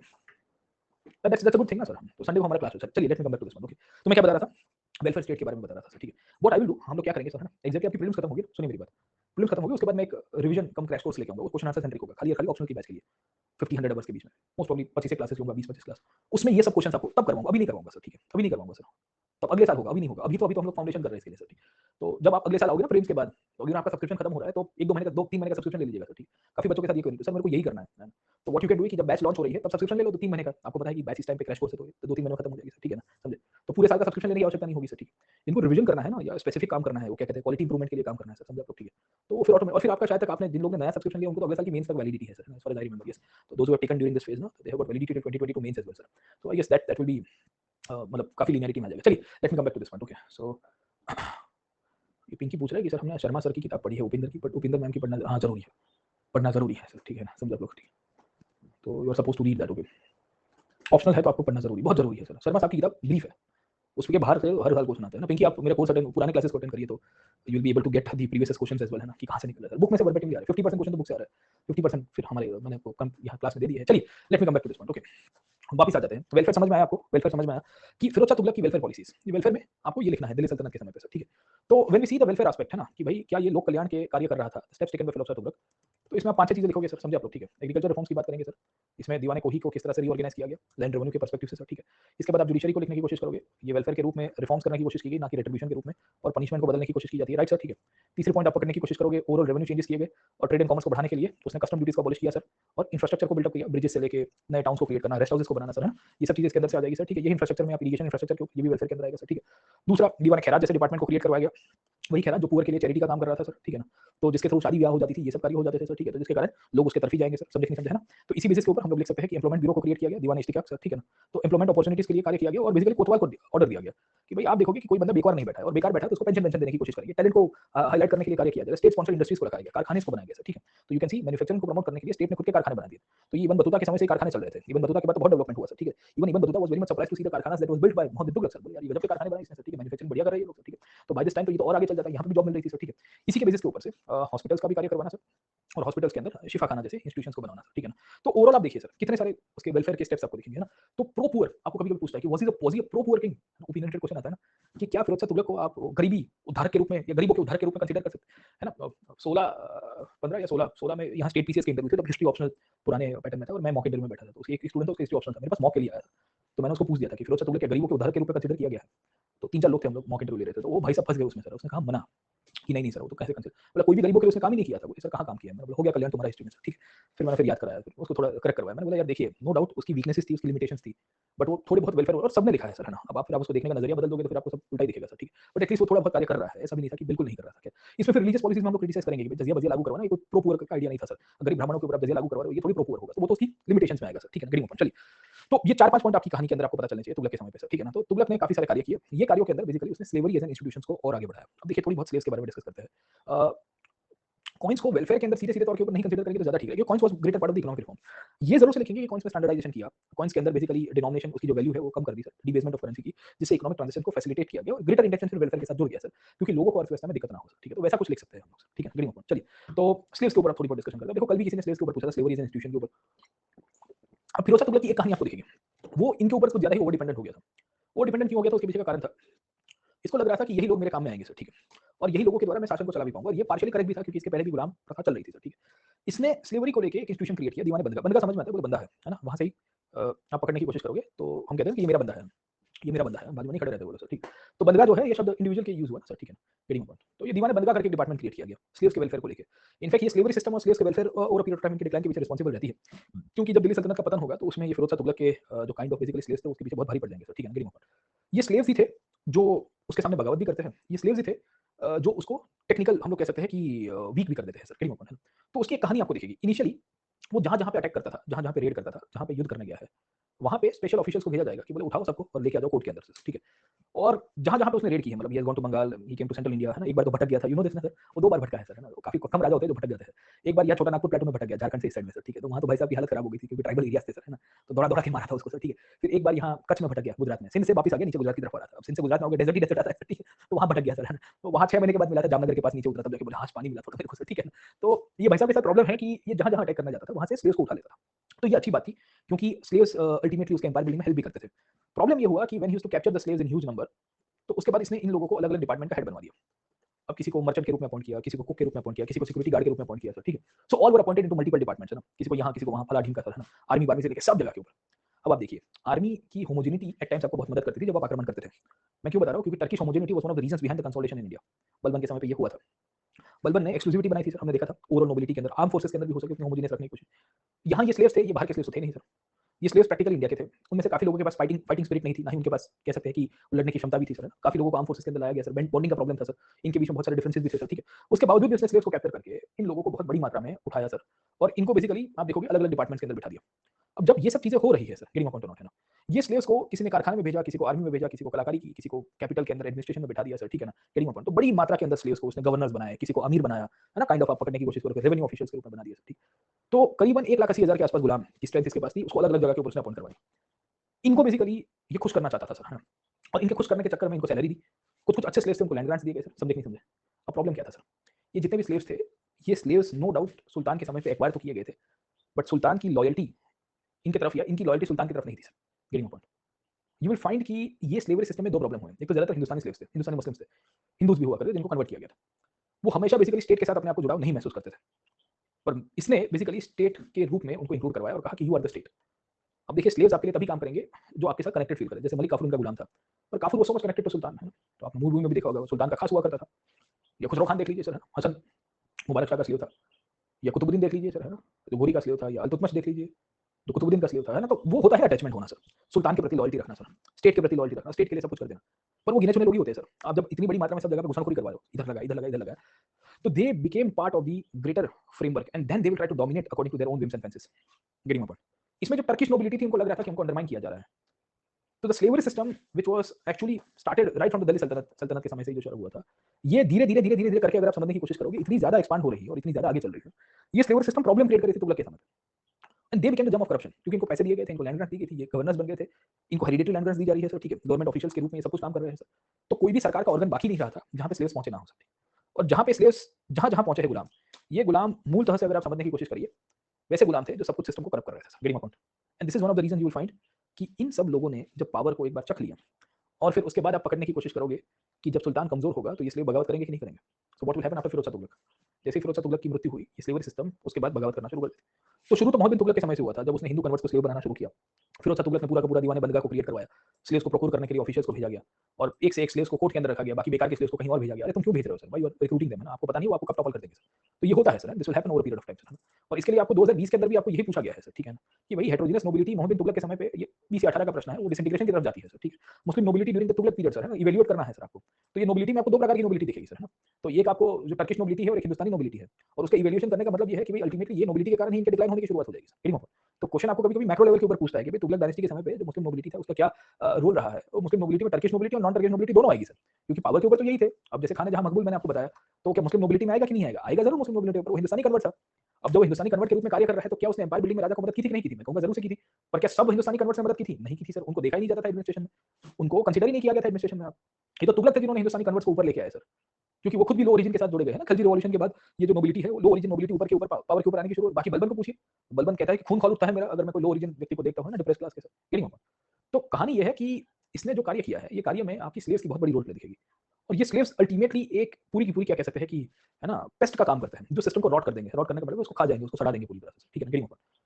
तो this is one of the reasons कि इसकी स्लेवरी की जो पॉलिसीज है, स्लेवरी एज एन इंस्टीट्यूशन, इससे करप्ट होने की शुरुआत हो जाती है। और इसके समय ये मोहम्मद बिन तुगलक से शुरू हुआ था, but by the period of Firoz Shah Tughlaq it created a condition जहां लॉन्ग टर्म में ये डोमिनेट होने की शुरुआत हो जाएंगे सर। Getting point? समझे आप लोग? तो स्लेवरी एज एन इंस्टीट्यूशन अब तक आपको क्लियर हो गया कि क्या हुआ था, कि कहां से स्लेव्स आते थे, हाई टर्किश ओरिजिन के स्लेव्स, कहां हिंदुस्तानी कन्वर्ट्स, और कहां इतनी बड़ी मात्रा में स्लेव्स। पहले स्लेव्स 1 2 5 10 25 हुआ करते थे, जो कोर पोजीशंस के ऊपर अपॉइंट होते थे। हाँ, गवर्नर्स के रूप में कुतुबुद्दीन ऐबक को अपॉइंट किया, अल्तुतमिश को किया गया, है ना, कारा का गवर्नर हो गया। वो जमाना चला गया सर। अब आप हर जगह पे स्लेव्स देख रहे हो। 1 2 बंदे 5 होते थे तो लॉयल्टी होती थी सुल्तान की, सही गलत। अब तो वो भी नहीं हो रही है सर, ठीक है। तो एक्सपांशन करने के चक्कर में आप जो इन तरह को इनको इंक्लूड करवा रहे हो, वो आपके ऊपर डोमिनेट होंगे सर। तो आप देखिए आफ्टर फिरोज शाह तुगलक स्लेव्स ने बगावत कर दी थी। 1 लाख गुलाम तो तलवार लेके हाथ में खड़े रह गए थे, बोले हम बगावत कर देंगे सर, ठीक है। तो देयर वाज अ रिबेलियन और फिर पावर स्ट्रगल चालू हो जाती है दिल्ली के अंदर सर, ठीक है। तो how did he recruited so much Hindustani slaves? He only wanted to appease the Muslim nobility. Turkish nobility must be against. देखो टर्किश नोबिलिटी का power by the period of Mohammad bin Tughlaq और even by the time of Khaljis had reduced considerably. Turkish nobility के पास वो exclusivity नहीं रही थी। समय बदल गया था सर, खलजी तक आते-आते और खलजी के बाद वाले पीरियड। तो no doubt Turkish nobility dominate कर रही थी, पर उतनी भी डोमिनेट नहीं कर रही है कि they can resist the change that was made by the sultan. वो कर रही थी, वो कुछ-कुछ पोजीशंस के ऊपर बैठे थे सर, पुराने लोग अभी भी बैठे हुए हैं। पर वो उतने भी वो उतने डोमिनेट नहीं कर पा रहे हैं कि सुल्तान को कह दें कि सुल्तान तुम गलत हो, हम तुम्हारे सामने बगावत करवा देंगे, है ना? टर्किश ओरिजिन के लोग हैं सर, ठीक है। Getting my point? दूसरा प्रॉब्लम क्या है कि इस समय के दौरान स्लेव्स को अलग तरह से ट्रीट किया जा रहा है। Getting my point? पहले आप पकड़ने की कोशिश करिए कि जो सुल्तान स्लेव्स को ट्रीट करता था, अपना जमाई बनाता था। यू नो दिस ना, the slaves were made the son in law. अपने संतानों से ज़्यादा रखा जाता था। बोले तू मेरा लड़का है, बोले मेरा तो बेकार है सर, है ना, खोटा सिक्का है, तू ही सत्ता सिक्का है। वो सिस्टम बदल गई है ना सर। अब क्यों बदल गई है? क्योंकि इनको पता है कि भाई ये स्लेवरी सिस्टम के थ्रू ही हम लोग यहाँ शासन कर पाएंगे। 2 कारण थे इसमें। पहला ये था कि ये सब हिंदुस्तानी कन्वर्ट्स थे, है ना? तो इनको ये लग रहा था कि अगर ये हिंदू रिलीजन के या यहाँ के इस्लामिक फोल्ड में नहीं आएंगे तो इनके रिबेलियन ज़्यादा होने की शक्यता है, ठीक है। तो कन्वर्ट कराओ और स्लेव्स के अंदर ले लो सर, तो रिबेलियंस भी नहीं होंगे, बट अल्टीमेटली फिर यही पावरफुल हो गए, दे बिकेम मोर पावरफुल। तो मोहम्मद बिन तुगलक ने ये किया था अगेंस्ट द विजयनगर। हरियर और बुक्का के साथ भी यही किया गया कि दे वर कन्वर्टेड इनिशियली स्लेव्स के रूप में, उनको फीस दिया गया, फिर है ना, काकटियास के वहाँ पे रखा गया, बोले संभालो, एंड फिर उन्होंने बगावत करवा दी है। तो this is how they started, है ना। तो ये हर जगह के ऊपर आपको दिखेगा सर। Getting my point? तो स्लेवरी एज एन इंस्टीट्यूशन इसके लिए बहुत भारी पड़ता है। अब यही स्लेव्स को आर्मी में डाल रहा है, यही स्लेव्स को महाशय आर्मी में डाल रहा है सर। अब सबसे important organization of the state था वो क्या था? आर्मी। अब ये जो आर्मी सबसे इंपॉर्टेंट ऑर्गेनाइजेशन के रूप में स्टैंडिंग आर्मी बलबन ने प्रयत्न किए थे, अलाउद्दीन खिलजी ने बना दी थी, मोहम्मद बिन तुगलक और आगे कर रहा है। ये महाशय कह रहे हैं कि आर्मी को रिफॉर्म्स कर देंगे। कैसे करेंगे? अब he could have actually created a checks and balance in the army, वो सब उसने बंद कर दिया, कुछ नई कहानी शुरू करता है सर, ठीक है। इसके साथ प्रॉब्लम ये है, मेजॉरिटी स्लेव्स हिंदू थे, यस मेजॉरिटी स्लेव्स हिंदू थे, उसमें हिंदुस्तानी मुस्लिम्स भी थे, और मेनली आपको दिखेगा कि religious converts, newly religious converts भी आपको मिल जाएंगे, दोनों प्रकार के लोग आपको मिलेंगे सर, ठीक है। तो बट यहाँ के लोग थे सर, है ना, स्लेव्स मूलतः से यहाँ के थे सर, है ना, बाहर वाले नहीं थे सर उतने, गेटिंग पॉइंट। अब प्रॉब्लम क्या है, व्हाट इज हैपनिंग सर, ठीक है। इसने सेना खड़ी की करीबन 1 लाख के आसपास, सेना खड़ी तो कर दी 1 लाख के आसपास, स्लेव्स को ही अपॉइंट किया सर, गेटिंग पॉइंट नॉट, ये स्लेव्स को अलग अलग आर्मी के डिपार्टमेंट में खड़ा किया गया, किसी घुड़सवार का डिपार्टमेंट दिया, किसी को है ना इक्का दे दिया, ये वो फला ढीमका, ठीक है। और सोल्जर्स ने जब सैलरी मांगी तो सोल्जर्स को लैंड ग्रांट्स दे दी गई sir, getting point not, soldiers ने जब सैलरी मांगी तो सोल्जर्स को लैंड ग्रांट दे दी गई। कुछ कुछ केस में ऐसा हुआ कि सोल्जर को लैंड ग्रांट ना दिए गए, उसको एनुअल सैलरी दी जाती थी राजा के द्वारा, पर वो सैलरी बहुत ही इरेगुलर थी। इरेगुलर का मतलब ये है, यू विल फाइंड कि this salary was not in periodic basis, हर महीने की फलानी तारीख के ऊपर पैसा जमा हो जाएगा, वो नहीं मिलेगा सर, ठीक। चौथा पॉइंट आपको ये भी दिखेगा कि इसने जो भी आर्मी को सैलरी दे रहा था लैंड ग्रांट्स के रूप में, जो इक्ता के रूप में, जागीर के रूप में दी रही थी, वो हेरिडेटरी बनवा दी है। तो मेरे वालिद साहब को लैंड ग्रांट मिली होगी बिकॉज़ वो फिरोज शाह तुगलक की सेना में थे, मेरे को भी ऑटोमेटिकली पास ऑन हो गई, पर मैं सेनापति के रूप में कार्यरत नहीं हूं, I do not have the military skills and acumen to run the army and produce some good results, समझे नहीं समझे। तो राजा के साथ प्रॉब्लम क्या था सर, राजा के साथ प्रॉब्लम ये था कि राजा ने जिस प्रकार से इनफैक्ट सेना खड़ी करने की कोशिश की है, सेना पूरी की पूरी सामंती सेना थी। ये सामंती क्यों थी, क्योंकि नोबिलिटी को खुश करना था। मैंने आपको सबसे पहले जब क्लास शुरू किया था आपको बताने की कोशिश की sir, old and inefficient soldiers को लैंड दी जाती है सर। जितने भी ऑफिशियल से जो सुपरविजन में रखे जाते हैं वो सबके सब करप्ट थे सर। वो इतने करप्ट थे कि एक केस हुआ था जहां एक सैनिक ने सुल्तान को कहा कि राजा 1 रुपया मिलेगा। राजा बोलते क्यों? तो राजा मेरा आज प्रॉब्लम है, मेरा सुपरवाइजर मेरे को इंस्पेक्शन करने के लिए आ रहा है और मेरे पास वो जो है ना उसकी फुलफिलमेंट क्राइटेरिया की नहीं हो रही है, तो आप 1 रुपया दे दो। अब राजा को पता है कि वो करप्शन करने की बात कर रहा है सैनिक, अपने सुपरवाइजर को 1 रुपया देगा। राजा कहता है कि कोई बात नहीं, ये ले 1 रुपया देता हूँ, तो अपने सुपरवाइजर को दे देना, वो भी चुप हो जाएगा, तू भी चुप रहेगा, मैं भी चुप रहूंगा सर, किसको बताएंगे नहीं। अरे मूर्ख राजा, तुम करना क्या चाहते हो सर, ठीक है। अगर तुम्हारा सैनिक ये कह रहा है कि उसका सुपरवाइजर उसे पैसे मांग रहा है, तो तुम सैनिक को पकड़ो और दूसरे दिन सुपरवाइजर को पकड़ोगे। तू क्यों पैसे ले रहा है वैसे? तुमको सिर्फ पैसे लेने के लिए रखा गया है या सिस्टम को ठीक करने के लिए रखा गया है? सिंपल चीज है ना। You are set as an observer in some XYZ state to see the law and order condition, और फिर वहां पे जाके आप ऑब्जर्वर के रूप में पैसा कमा रहे हो, और जब आप खुद बड़े राजा के रूप में वहां पे लोगों को मिलने आए, तो लोगों की कंप्लेंट सुनने की जगह आप उनको रिजोल्यूशन दे दो, ये लो मेरी जेब से, है ना, उसको दे देना सुपरवाइजर को। बोले ये क्या है sir, what is this sir? तो ये तो कंडीशन थी, this was the situation with respect to Firoz Shah Tughlaq, जहां फिरोज शाह तुगलक के केस में आपको ये चीज दिखेगी कि तुगलक के समय पे ये महाशय ने जो कार्य किया है, मिलिट्री रिफॉर्म्स की जब हम लोग बात करेंगे, ये मिलिट्री रिफॉर्म्स में उसने ये काम किया सर, ठीक है ना, getting point. So the sultan inquired of the trooper hardship and he was told that he could not expect his horse to be passed unless he paid the inspector at least 1 gold tanka. Criteria था कि जो army का supervisor था वो घुड़सवार के पास आएगा और घोड़े की इंस्पेक्शन करेगा कि घोड़े की क्वालिटी कैसी है, घोड़ा तगड़ा है कि नहीं है। तो सैनिक ने कहा कि सर मेरा घोड़ा कमजोर है, ये जो इंस्पेक्टर है वो घोड़े को फेल कर देगा। तो सुल्तान सैनिक को कहता है कि ये ले मेरी तरफ से एक सोने का सिक्का, वो घोड़ा तुम्हारा पास कर देगा, समझे नहीं समझे। अब यही घोड़े को लेके ये वहां से लड़ने के लिए चले थे बंगाल में, गेटिंग पॉइंट। यू रियलाइज ना what happened sir with army, कि उसके पास प्रॉब्लम ये हो रही थी कि एक तो करप्शन है सर, और ऐसा करप्शन है जिसे आप खुद बढ़ावा दे रहे हो सर, ठीक है ना, गेटिंग पॉइंट। इसके लिए एक ऑथर लिखते हैं कि the sultan became a party to the general corruption that was prevailing in the administration. Sultan knew of all this things but he could not took corrective steps. ऊपर से बढ़ावा दे रहा है सर, समझे, वो बढ़ावा दे रहा है। अब हो सकता है कि ये जो इंस्पेक्टर है आर्मी का, जो सुपरवाइजर था, जो सैनिकों से पैसा एक एक सोने का सिक्का ले रहा था टू इंस्पेक्ट द हॉर्सेस, ये सब इकट्ठा करके अल्टीमेटली सुल्तान को वापस देगा ना सर। और सुल्तान को कहेगा कि देखिए सर मैं कल इंस्पेक्शन करने गया था रेजिमेंट के अंदर, तो वहां 50 घुड़सवारों को मैंने इंस्पेक्शन किया, वहां से 50 गोल्ड वन आए, ये 40 आपके 10 मेरे। राजा कहेगा कि वो 40 नहीं है, वो 39 ही है, एक तो मैंने पहले से दे दिया था, तो मेरा ही आ रहा है सर, ठीक है, 39 तुम लेके आए हो सर, गेटिंग। तो यू विल फाइंड कि this kind of system was going when it comes to the Firoz Shah Tughlaq and the army that was going on, ठीक है। तो प्रॉब्लम क्या है सर, है ना, एक तो इसने लैंड ग्रांट्स दी थी, ये लैंड ग्रांट्स में मार खा गया। दूसरी आर्मी के अंदर स्ट्रेंथ बहुत बड़ी थी, 80-90,000 में, इसमें आधे से ज्यादा गुलाम थे। गुलामों को इंस्पेक्शन करने के लिए जो आ रहा था वो सुपरवाइजर सबके सब करप्ट थे। सुल्तान को पता था बट वो कोई प्रोएक्टिव स्टेप नहीं ले रहे। मैंने आपको एग्जांपल बताया कि घोड़े के इंस्पेक्शन के लिए इंस्पेक्टर आ रहा था, तो उसमें भी ये करप्शन हो रहा है, ठीक है, गेटिंग पॉइंट। तीसरी पॉइंट क्या है सर, तीसरी पॉइंट आपको ये दिखेगा कि यहाँ जो लैंड ग्रांट्स दी जा रही थी, ये लैंड ग्रांट्स भी कभी-कभी बीच वाला मिडलमैन खरीदता था, फिर सैनिकों को पास ऑन करता था। बीच वाला व्यक्ति खरीदता था, फिर सैनिकों को पास ऑन करता था। कभी-कभी क्या होता था कि फॉर एग्जांपल राजा को एक लैंड ग्रांट देनी है एक सैनिक को, वो कहेगा कि मेरे को गुजरात में फलाने डिस्ट्रिक्ट में जमीन चाहिए। राजा पहले मेरे को बेचेगा और फिर मैं वो सैनिक को पास ऑन करूंगा। Are you getting my point? I will purchase the land at 33% रेट। 100 रुपए की लैंड होगी तो 133 में खरीदूंगा, सैनिक को बेचूंगा 150 में। समझे नहीं समझे? ये भी कहानी आपको दिखेगी सर। लैंड ग्रांट्स मिल रही थी तो उसमें भी कटकी चल रही थी, कटकी समझ में आ रहा है, कमीशन चल रहा था। तो everywhere you will find the whole army in spite of 80-90,000 of army sir, it was not efficient, checks and balances ही नहीं थे। आर्मी एज एन इंस्टीट्यूशन देखिएगा, कंपेयर करिएगा फ्रॉम बलबन, अलाउद्दीन खिलजी, मोहम्मद बिन तुगलक एंड फिरोज शाह तुगलक। अब देखिए यहाँ से डाउनफॉल चालू हो गया। कल हम लोग तैमूर और डाउनफॉल ऑफ तुगलक और डाउनफॉल ऑफ दिल्ली सल्तनत देखेंगे। सैयद डायनेस्टी को पढ़ने की आवश्यकता नहीं होती है सर, ठीक है। सैयद में कुछ था ही नहीं सर, ठीक है, गेटिंग पॉइंट। सैयद में there was nothing to study sir, है ना। उसमें खिजर खान आया, खिजर खान मर गया सर। लोधीस पावर के ऊपर है, लोधीस में थोड़ा ठीक है ना, समझे नहीं समझे, बाकी कोई काम का नहीं है सर। खैर, तो आर्मी एज एन इंस्टीट्यूशन कमजोर हो रही है। आर्मी एज एन इंस्टीट्यूशन कमजोर हो रही है इसके समय पे, क्योंकि जनरल करप्शन हो रहा है सर। और इतनी हालत खराब थी कि बात मत करिए।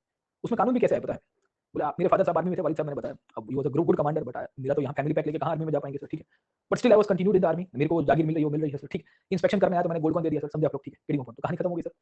दूसरा ये है कि ये आर्मी में जो सोल्जर्स थे, स्टैंडिंग आर्मी नो डाउट हुआ करती थी, पर इसकी लॉयल्टी जो थी वो नोबल्स के साथ थी। क्योंकि नोबल्स जो थे इक्तेदार हुआ करते थे ना, हेरिडेटरी बनाई थी, तो इक्तेदार के रूप में मेरे अंदर 50 लोगों की सेना आती थी, 50, 100, 2, 500, 1000 जो भी स्ट्रेंथ थी।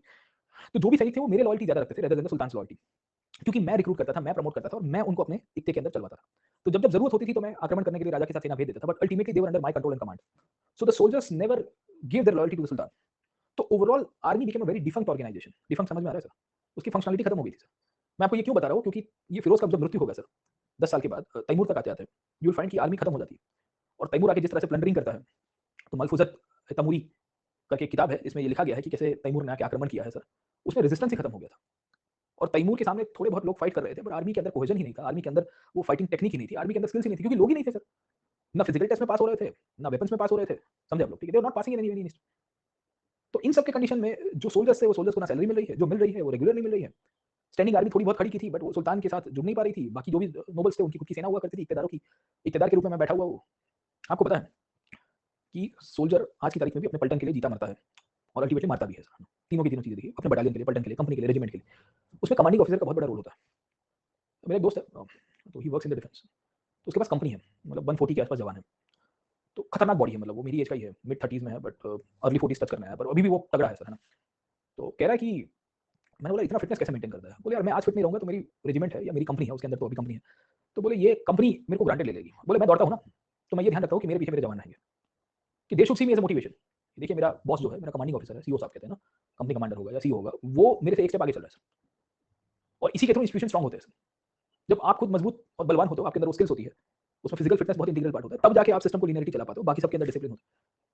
तो मैंने बोला करवाना क्या होता है? बोले कंपनी है मेरे पास, आधा दिन तो मैं कसरत में निकालता हूँ उनकी, आधा दिन कसरत होता है उसका, शेड्यूल वो डिसाइड करता है, यू नो दिस ना? जब कंपनी आप पोस्टेड होते हो ना एक एरिया में, तो you are the one being the company commander, you will take care of that area, उस प्रीमाइसेस में जो भी होगा सर, वो आप डिसाइड करोगे, शेड्यूलिंग भी आप डिसाइड करोगे कि क्या करवाना है इनसे। तो बोले फ्रंट के ऊपर होते तो ऑब्वियस है कि काउंटर इंसर्जेंसी का काम रहता है, पर अंदर की साइड में आते हैं तो हर रोज मैं कसरत करवाता हूँ इनसे। बोले हर रोज में थक नहीं जाता? बोले थकवाना ही है ना, वही 10 मिनट की गेम है या 10 सेकंड की जो फ्रैक्शन ट्रिगर चलवाने की गेम है, वो हर रोज थोड़ी आएगी। वो तो जब एक दिन आएगा तभी आएगी सर। उसके लिए अभी तैयारी है और उसके लिए मुझे उनको काउंटर करना पड़ता है। तो ही ये लोग मेरी रिस्पेक्ट या मेरे को रिस्पेक्ट देंगे और मेरे लिए लड़ेंगे और फिर मैं कहूँगा उस हिसाब से। वरना मैं यूँ करके बैठा रहूँगा तो दे विल सी, बोले देखो कमांडर साहब भी बैठे हुए हैं, हम क्यों करें? दिस हैपेंस ना सर एवरीवेयर। ये हर जगह पे होता है सर। सोल्जर्स की लॉयल्टी और सोल्जर्स जो भी है सर आर्म फोर्सेस के अंदर आप देखिए सर, सब जगह के ऊपर आपको ये दिखेगा। तो इंस्टीट्यूशन बिल्डिंग का बहुत बड़ा रोल प्ले होता है, उसमें ऑफिशियल्स का रोल प्ले होता है। प्रॉब्लम ये था कि ये जो ऑफिशियल्स थे, जो सोल्जर हुआ करते थे, एक नंबर के 2 कौड़ी के सोल्जर्स आपको दिखेंगे सर। उनके पास स्किल्स ही नहीं थी, वो जनरेशन बाय जनरेशन से हेरिडिटरी सोल्जर बन गए थे। ये सोल्जरशिप कैसे हेरिडिटरी हो गई सर, है ना? मतलब ये तो कोई गाना बजा रहा है, बोले सोल्जर सोल्जर मीठी-मीठी बातें बोलकर दिल तो चुरा ले गया। अरे भाई, तो दिल चुराने की बात थोड़ी है सर, ठीक है? साम्राज्य बचाने की बात है। इसने कानून क्या बनाया था पता है? कि आज आप सैनिक के रूप में काम कर रहे हो, आपको काम नहीं करना है तो आपकी जगह आपके अपने गुलाम को भेज सकते हो। He actually brought a new regulation, ज़ब्ता कहते हैं उसको। उसने एक रेगुलेशन निकाला था कि if you are not able to work in the army, you can replace someone as your slave. समझे? मतलब मैं तो कामचोर हूँ, मुझे सैनिक के रूप में काम नहीं करना है। तो इसके पास आंकड़ा देखोगे तो 80-90,000 का था। अब खुद आदमी कामचोर है तो स्लेव कैसा होगा सर? तो स्लेव को भेजा है तुमको मेरे लिए फाइट करना है। स्लेव क्यों फाइट करेगा मैं तुम्हारे लिए? Getting my point? सुपरविज़न करने जब कोई आता था तो उसको पैसे खिला के भेज दिया जाता था। सैनिकों को जो लैंड ग्रांट्स दी जाती थी उसमें मिडलमैन पहले बीच में खरीदते थे, भाव इन्फ्लेट करके फिर सैनिकों को पास ऑन करते थे। तो सुल्तान इनके ऊपर रिलाय करके बोल रहा था कि मैं सिकंदर बन जाऊँगा सर, ठीक है। समझे? फिर बोले बोले हम तैमूर आ गया, तो आएगा ही ना सर। तो तुमने काम क्या किया था बाबू? पीरियोडिक इंस्पेक्शन करवाया, आपने पीरियोडिक इंस्पेक्शन करवाया, आपने चेहरा और डार्क सिस्टम का क्या किया? What happened with the chehra and dark system? What happened to the quality of horses, the troopers? Alauddin Khilji was the one जिसने क्वालिटी ऑफ हॉर्सेस के ऊपर ध्यान रखा था, मार्केट रिफॉर्म्स याद है आपको? घोड़े को पहले A1 क्वालिटी के घोड़े पहले तबेले में चले जाते थे, बोले ये मार्केट में नहीं जाएँगे, इसको मैं खरीद रहा हूँ सर। व्यापारियों को स्ट्रिक्ट ऑर्डर्स था कि पहले मेरे सामने पेश करो, अच्छी क्वालिटी के घोड़े यहाँ चले जाएँगे सर। मेरे अंडर में लार्ज परमानेंट आर्मी रहेगी सर। फिर बोलता है तैमूर आ गया, तो आएगा ना सर, तैमूर भी आएगा, फिर बाबर भी आएगा, सब आएँगे सर, अब्दाली भी आएगा आपके यहाँ, ठीक है? This is bound to happen sir. तो मोटे-मोटे तौर के ऊपर जब हम लोग फिरोज के टेन्योर को देखते हैं, तो ये महाशय की सेना कमजोर थी, इसके रिफॉर्म्स हाफ हार्टेडली इंप्लीमेंट हुए, ये वेलफेयर के चक्कर में कुछ ज़्यादा ही प्रो पुअर बनने के चक्कर में बाकी सारी चीज़ें भूल गया था और इसने इंडिया के मेजॉरिटी तबके को परेशान कर दिया by imposing harsh religious policies, जिसने इसकी कबर खोद दी। और ये होता ही है, इसकी धार्मिक नीति इतनी भारी पड़ती है इसको, क्योंकि हिंदू तो नाराज़ हुए, सब मुसलमान भी नाराज़ हो गए। ये शरीयत का कानून सुन्नी इस्लाम के हिसाब से चला रहा था और Hanafi school of thought implement करवा रहा है। एक ऐसा स्कूल ऑफ थॉट जो शियाओं को पसंद नहीं आ रहा है, जो एक ऐसा स्कूल ऑफ थॉट जो बाकी इस्लाम की ब्रांचेस को भी इनफैक्ट पसंद नहीं आ रहा था और बाकी सारे जो नोबल्स थे उनको भी पसंद नहीं आ रहा। एक ऐसी कंडीशन क्रिएट होती है जहाँ पे हमको पता चल रहा है कि फिरोज शाह तुगलक एक रिफॉर्म्स के नाम के ऊपर या अपनी धार्मिक कट्टरवाद के नाम के ऊपर फंस जाएगा। And this will create a problem when the institutions get week.